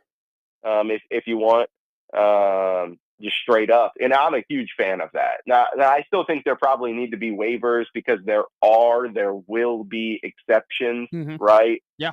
But only like a 1-year waiver. If you're playing college past 6 years, like, it's time, Sure. So Zakai is obviously one of the more high profile college basketball players doing this. And by this, I don't mean trying the whole into the portal, hope I get an extra year. No, I mean actually doing something about that. And Tennessee is very well versed in this regard. I don't know if he's with Tennessee in the suit, or if he's just with himself, but especially if Tennessee's backing him, which I you'd have to think they are. Yeah. It could set a huge precedent. It really could, because it didn't seem like we were on track for that 5-5 to be passed this off season. Mm-hmm. And so, as Diego Pavia, the Vanderbilt quarterback, went and got an injunction, is what his case ended with, so that all of these JUCO players could get the extra year, right? Maybe something similar happens with the Zakai Ziegler case, where they don't know what to do. And so they just say, okay, here's an injunction. Yeah, Zakai, you're good. You can play. Well, then all of these other fifth-year guys, they say, whoa. That means we can play too. And the NCAA, currently dealing with a huge antitrust settlement, says, you know what? Excuse me. They go, you know what? Yeah, sure, you can play too. So who knows? Genuinely, it could all change overnight. I would like to think it doesn't, but we kind of open the gates to the netherworld if that's passed, because things would get real messy and real chaotic for a lot of teams and a lot of players without homes currently. I agree. John, as always, we appreciate it. Have an enjoyable and safe holiday weekend. Thanks, guys. You too. Thanks, Walker. It's, John Walker of the Omaha World Herald. If Ziegler wins this case, and I don't have anything against the player or the athlete or anything like that, but that would open up. Is there something worse than Pandora's box? Because Pandora's box already has been open, but this would be the cherry on top of it all. It'd be ridiculous. Dawson Garcia playing another year of basketball. Stay in college forever. That's where we're going. That's where we're going. Yeah, those people are doctors. I know. They don't play basketball, or some of them don't. Shout out Matt Pyle, former Omaha basketball player who's a doctor. College is fun, though. What was that line in Tommy Boy? A lot of people go to college for 10 years. Yeah, they're called doctors, Tommy. All right, a little bit later, Brandon Vogel, who is the doctor of numbers and many other things from Counter Read, will join us. Tomorrow, that'll be our final show of the week. Yep. On Friday and Monday, we'll break down the Big Ten baseball tournament. Again, I don't know what you do. You don't have anything to play for. Your season's over. I think you go in the portal. You go on vacation. Take a vacation. In Omaha. Yes, Omaha's a great place. Yeah, we got to work on Omaha's a great place. No, we got to work on Omaha, though. You can go to the zoo 3 days in a row. Cost you $90. We gotta find something more than the zoo around here. When people go, well, what's there to do in Omaha? Zoo? Westroads? There's some pretty good restaurants to go to. The zoo? Hey, what if the Big Ten, the Indiana team was at the Summit League tournament tonight? Scouting? Yeah. Don't they have the crown for baseball? Don't kid yourself. They might. It's Gary and Matt with Jimmy at 1620 The Zone.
All right, the Bing Bongers are back in action tonight at MSG, Game 1 of the Eastern Conference Finals against the Indiana Pacers.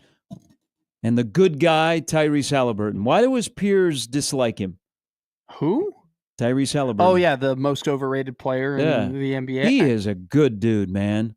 McAfee and WWE have helped him. Oh, he's that. But what he did for the firefighter, yes. that got trash thrown at him. And I don't know how a New York City firefighter became a Pacers fan. I feel like that's a great story, though. But Halliburton took care of him, and he's bringing him out to Indy for Game 4. Yeah. But tonight is Game 1. The Bing Bongers, the celebs, the Reggie Miller, the choke sign. Why not Game 3? Do you think he's already got a box set up for people in Game 3?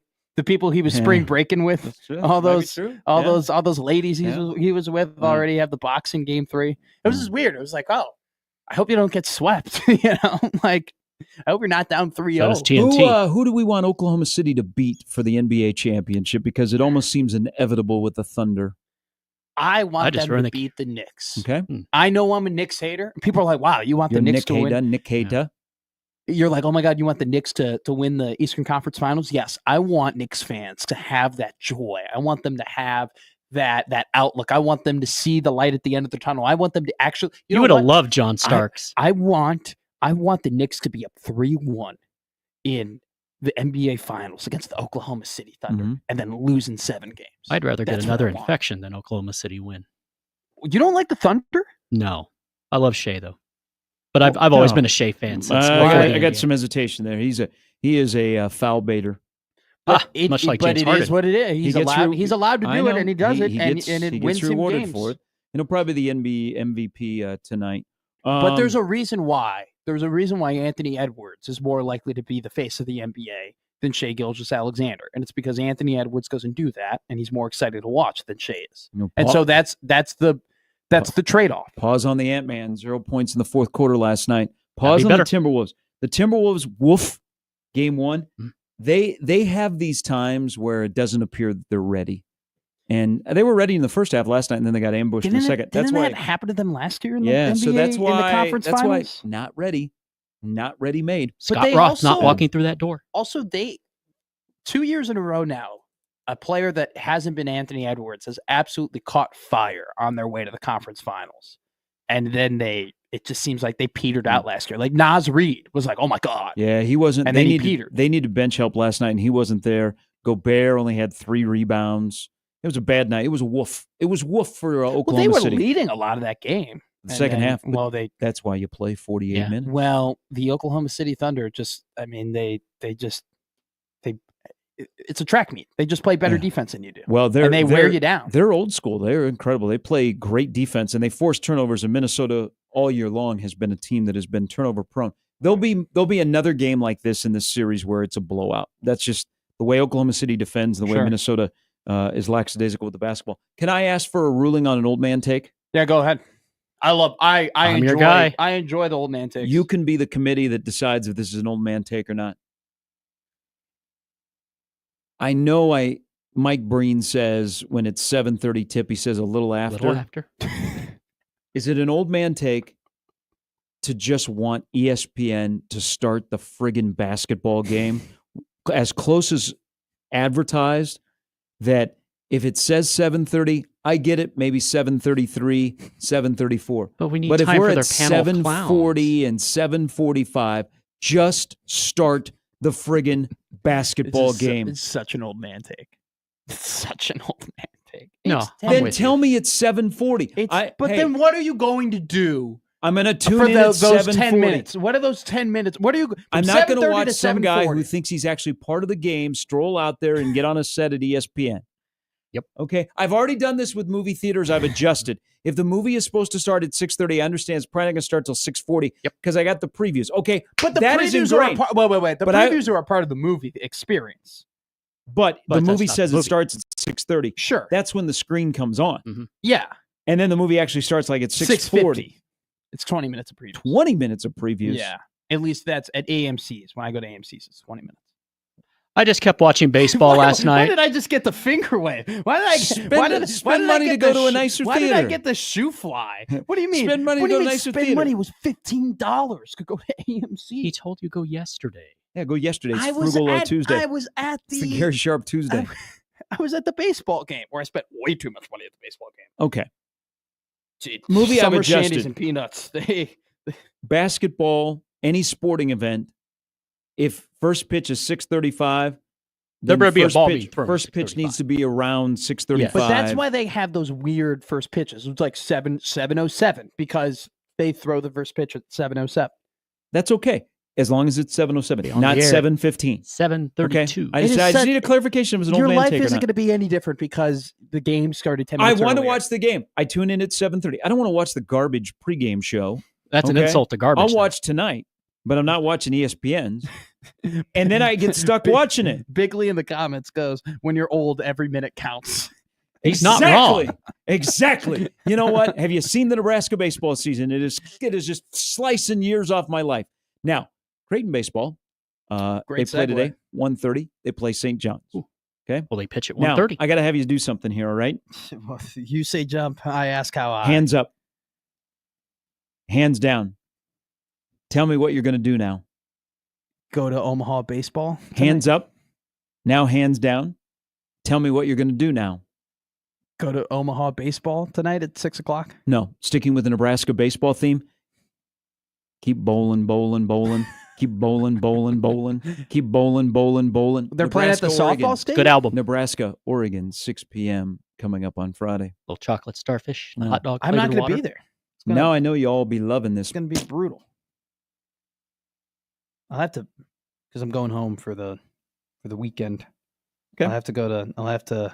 Well, you know what? They have phones. They have, you know what's crazy? Where the Big Ten network is located and the league offices Right there. are right there in Chicago. No, they're not. They're not in Chicago. Chicagoland. No, they're not. Rosemont is Rosemont. It's Chicagoland. No, it ain't. It's Rosemont. Do not disrespect You can lecture me on Omaha. Joey I and can Ray lecture you. Meyer and playing at the Rosemont Horizon in the glory Oh, days of yes. DePaul Yeah. basketball. I will not let you do that. On WGN. I know you're a Allstate Arena. Northwestern fan. I can't. See. They get in Chicago. I looked because that's how Trey Taylor selected Nebraska. They do get the Get Big Ten television, yeah. network. Oh no, I know. I'll have to go to Yeah. my local establishment. They've missed me. It's almost like my Cheers. We have some scheduling news Uh-oh. in college football. Oh, are we getting You okay over there? dude? We getting times? We getting kickoff times? No. Oh, come on. You Sorry. You can't blue ball me Sorry. like that. Adam Rittenberg has reported. Now, this is very interesting. You know, there's a lot of discussion right now about Notre Dame USC and that series coming to an end after this year. USC, according to Lincoln Oh my Riley, God. they want a schedule that gives them the best chance to win a national championship. Notre Dame might be interested in moving this game to week 0 or week 1 because Notre Dame says, okay, USC, we'll play the game later in the year because going out to LA at the end of the regular season. So that's up in the air. Yeah, SC opens with Missouri State. Ooh. Yeah. Be friends and family at the Coliseum. Notre Dame and Wisconsin have made an announcement this morning. Coming up next year, September 6, 2016, at Lambeau Field in Green Bay, the Shamrock Series continues. Set for 2020, got postponed. You guys remember what happened in 2020? A little thing called COVID. Yeah, we're in the 5-year What a fun year. We're in the 5-year anniversary of that. Isn't that wild? Crazy. Loved it. No So they people. have moved this game from September 5th, a Saturday, to a Sunday. So Notre Dame, Wisconsin will play at Lambeau Field next year on a Sunday. But get this. Notre Dame will be the home team. Sure they will. They will make their Yes. debut at Lambeau Wow. Field, and Notre Dame will be the home That's funny. team for this game against Wisconsin. This- Now, Wisconsin played a home and home. Well, no, they played a neutral site with LSU. They played at Lambeau Field, and then they played at Jerry's World. Yeah. I think the one at So- Lambeau was Les Miles' farewell there. Was I'm it? not mistaken. But Notre Dame is the home team. You know, it won't matter. When they It'll played be it, when they Badgers. played at Soldier Field, Wisconsin, were they the home team? I believe they were. Interesting. I believe they were. I'm almost positive they were the home team. But in these Was that the Jack Cohn game? I think I so. think Yeah. it was. This is it's interesting though. Like when you play these neutral site games, like it really doesn't matter who's home and away. It's just it just happens. But But don't like, you get the tickets? what do you mean? But like when you like, they're not going to split the stadium. It is so NBC is going to broadcast Sure. the game. So it is a Notre Dame home game package. So Yeah. so Notre Dame fans get the tickets over Wisconsin? I'm sure that'll keep the Badger But fans out. isn't technically who's the home team for Cincinnati, Nebraska? Cincinnati. Okay, but So Nebraska will be in the road uniforms. Yeah, but Nebraska, we got ticket sales like well, remember equally to them, right? You had to buy them through either the Chiefs or Cincinnati. Mhm. Oh, so I guess I guess you're gonna have to go through the Notre Dame side if Oh, you're a the Wisconsin Cincinnati fan. fans in Kansas City. This is my own personal hell. Whoa. This is literally my hell. These are the two teams that I can't stand the most in college football, or just college sports, and then at the venue that I can't stand the most either. I might buy you a ticket. Yeah. then. This is literally like Matt, let's go to if I we'll go were to the if game I were together. to pass and I were to go down under and hell just ends up being a bunch of events that you don't want to be at, it would be the airport and then it would be this game. This game, like this is the most insufferable teams at the most insufferable place to play football. One final thing here on college football. I don't know if this is a troll or not, but Be careful. SMU has tweeted out a graphic. SMU football I'm here for just it. got to the playoff. Their highest full semester average in program history. No, You think this is real? I don't think it's It's a real. great institution of higher learning. 2.95 There's- GPA. There's no way that's real, and there's no way they would post that. Why? There's no way they would post C's that. get degrees. That's why I asked. Why would you brag about that? I once got an 8 on a math test and it went on my Do fridge. you think in 5 years Akron is going to start posting their GPAs? Hey guys, we're doing better. Brandon Vogel from Counter Read. Oh my God, it is real. Well, It is so real. join us next. 2.95. Do not discount a 2.95. College is hard. Yeah. Don't apologize for winning. I mean, these guys are going to Swahili class. It can't be that hard. At SMU, it's a Have you private ever- Have you institution. ever tried to put a full sentence together in Swahili? I have struggles putting a full sentence together in English. We're back after this.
Hey, 1620 The Zone is partnering up with Wellbeing Partners in the Celebrate Your Wellbeing Photo Contest. Submit a photo on how you can focus on your well-being and practice self-care. Share your story online at 1620thezone.com. He shares a lot of things with us at counterread.com. We welcome in Brandon Vogel. Good Wednesday morning. Good morning, gentlemen. A question here, and I'm going to start in the NIL world because on 3, they do a NIL valuation. They don't know if this is exactly what a player is making, but through their whatever their formula is, this is how they get to it. So in the Big Ten, Jeremiah Smith makes $4 million a year. That is followed by Drew Aller at 3.1, Bryce Underwood at 2.9, and then Dylan Raiola at 2.3. Now, this is where I want to go with this discussion. Jackson Cantwell commits to Miami last week, and everybody knows a number of $2.5 million. When you think about all the players that are getting paid at Nebraska, and maybe you do know exact numbers on what they're getting paid, why do you think, like at a place like Nebraska, we don't ever really know exactly what a player is making? And if that is a good thing or a bad thing, if that information is not widely available. Yeah, it's a complicated one. I think looking at the NIL space broadly, one of the problems that I have with it is that lack of transparency. So is it a good thing or a bad thing that it's mostly closed off at Nebraska? Given the amount of attention on the program for the players, I would say it's probably a good thing. And you are talking about young people here. When I look at it from a coach's perspective, I think it would be better for them if these payroll numbers were completely public. And that'll change a little bit in kind of like the presumed forthcoming revenue share era, where you can be sure, like if you're a program like Nebraska, you're spending at least 20.5 million, the allowed number, but NIL on top of that. I mean, we've heard the reports that Texas is maybe at close to 40 for its roster. Like, being able to see that, I think would be difficult for the players, but it would give everybody, I think, a little bit more of a clearer idea of what the kind of stakes, but more so the resources actually are. Because when you look at it from afar, in the old days, it's just like, oh, the facilities race, fan support, et cetera, et cetera. Now, like, that stuff's all secondary. So Jordy Ball is making an incredible run right now, and the entire Nebraska softball team is making an incredible run. And we've seen Husker Nation kind of rally behind her and rally behind this team. Do you think that volleyball's popularity and how much stock that we've put behind women's athletes in that sport is complementing softball and Jordy Ball in a way, because it's the standard to support women's athletes at Nebraska? Maybe a little bit. Yeah, I think given the kind of almost unparalleled popularity of volleyball at Nebraska, maybe it gave kind of the core fan base a little bit of a nudge or a head start. I mean, Nebraska has always supported its teams, and I mean, it's just natural that, like, when teams are doing well, more people kind of come on board. But I mean, you can look at kind of the fan support for sports up and down the list for Nebraska. Like, we know football's going to be high, volleyball's going to be high, basketball a little bit dicier in terms of like overall success, but still really strong attendance. So I think volleyball maybe helps with that a little bit. But Jordy Ball, what she did over the weekend was certainly remarkable. And this is kind of one of my favorite sports things that happens on an underrated level, when somebody who's expected to be really good is exactly as good as advertised. It's easy to miss that, I think, in some cases, but we're seeing it right now with Nebraska softball. But isn't that, and that list, I love that thought. That list is pretty small of athletes, male or female, that were hyped, and this is what you thought they were going to be. Then once they got here, they were exactly that and more. I would start with Tommy Frazier, Jordy Ball on the back end, and we could fill in a couple of more in between. Yeah, it's interesting. I mean, there's certainly some good candidates. One of the first ones that comes to mind, and I think it's a no doubter, is Lexi Rodriguez. I mean, she won state titles in high school. She won national club titles in high school. She came in as that number one libero, and won national freshman of the year, the first libero to ever win that. And I mean, she was just a fixture of those Nebraska teams for 4 seasons. But you're right, when you really dig into it, because Nebraska's had some of those high profile recruits come in where everything is expected of them. It's tough to just be like, yep, exactly as advertised. It's really underrated, I think, how hard that is. So let me throw a couple at you. Yeah. Marlon Lucky. Right down the middle of the plate. I'm a Marlon Lucky apologist to some degree. I really look at his career, and I don't think just sitting here talking, like anybody listening to this and be like, oh yeah, yep, he was exactly what I thought he would be. Sure. But he was really good. Like if you look at that junior season, and then he got injured. But over 1,000 yards rushing and 700 yards receiving, I think in 2006, if I have the year right, like that's pretty remarkable. So he's one who sentimentally, I think he's closer to as good as advertised. But I understand why the perception is probably not. It's probably that for a 5-star running back that you expected more. Adrian Martinez. That's another classic example, I think, similar to this. You know, the freshman's his freshman season and the start was so strong, and he kind of won. Well, he didn't win a ton of games, but like his performance didn't really waver. It didn't necessarily grow a ton, I think, from where he was as a freshman. But then one of the things that nudges me closer to as good as advertised is that K-State year where he got plugged in someplace else with a different sort of, culture around it, and really succeeded. So he's one where as good as there just weren't enough wins there, I think, to make that determination conclusively in his favor. Well, we could sit here and do this all day because I could do the other side, a Harrison Beck and unfortunately a Jamal Turner. But sticking with, they came in as advertised, and he's only been here for a year. He's the highest recruit ever in the history of Nebraska football. So with that said, Dylan Raiola should be what to match that or exceed? Well, let's just say match it, because exceed would be maybe a national championship or playing for a national championship. What would he have to do to exceed the hype that he had coming in? Or equal? Probably. Equal it. Yeah, to exceed it, you probably are talking about, deliver some sort of title, the first for Nebraska football in way too long. To exceed it, I think to meet it, and we've all looked at his freshman season and saw the ups and downs and said maybe not all that unreasonable for a true freshman, but to meet it, like I think you look at his sophomore season and you hope for that step forward. You're talking one of probably the 3 or 4 best quarterbacks in the Big Ten this year, and then if you've got one more year after that, then hey, you're hoping for first team All Big Ten quarterback. I think that's kind of what you would. I think those would be reasonable expectations for a 5-star quarterback.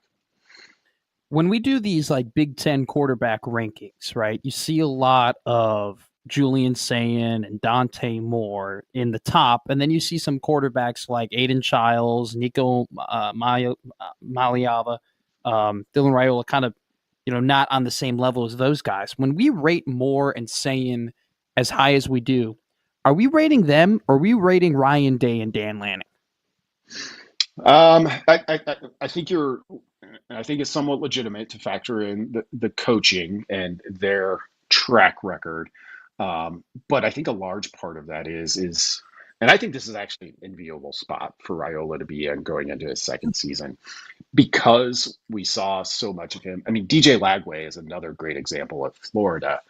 The talent was evident.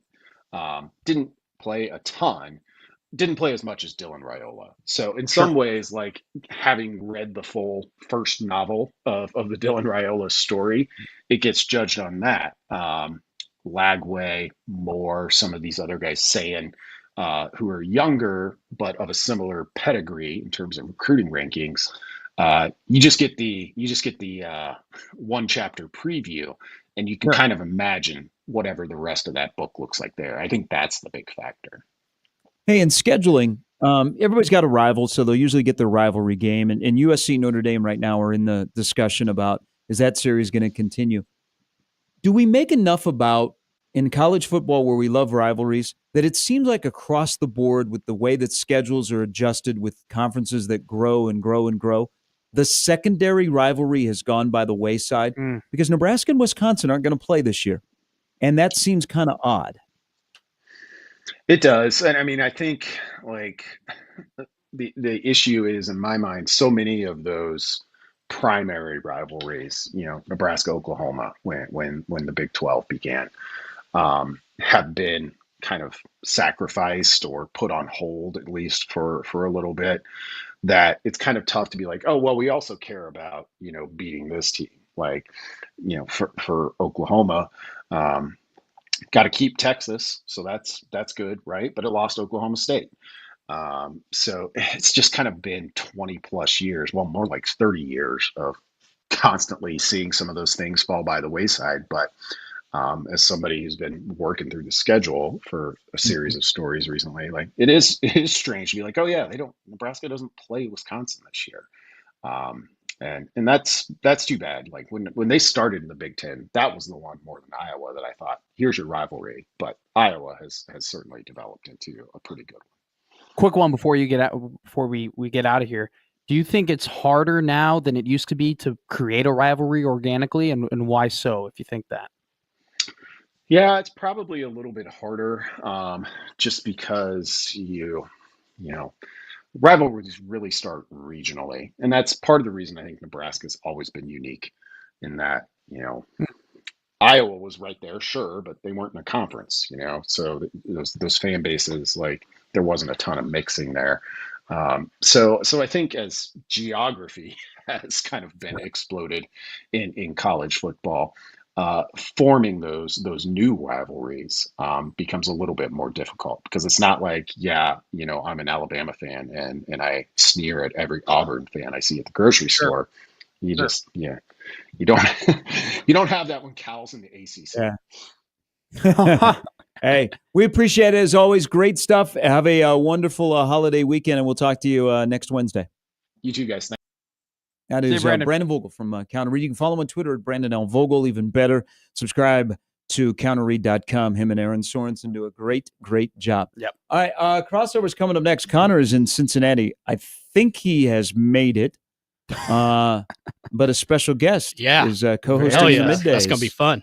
All right, crossover will be a little bit juicy. Yeah, it will be juicy. It'll be okay over there? It'll be the first time we're ever on air, so it'll be something. All right, we're back tomorrow at 6. And Nebraska is still alive. Keep bowling. All right. For Jimmy, for Matt, I'm Gary. We'll talk to you tomorrow at 6. Crossover's coming next on 1620 The Zone.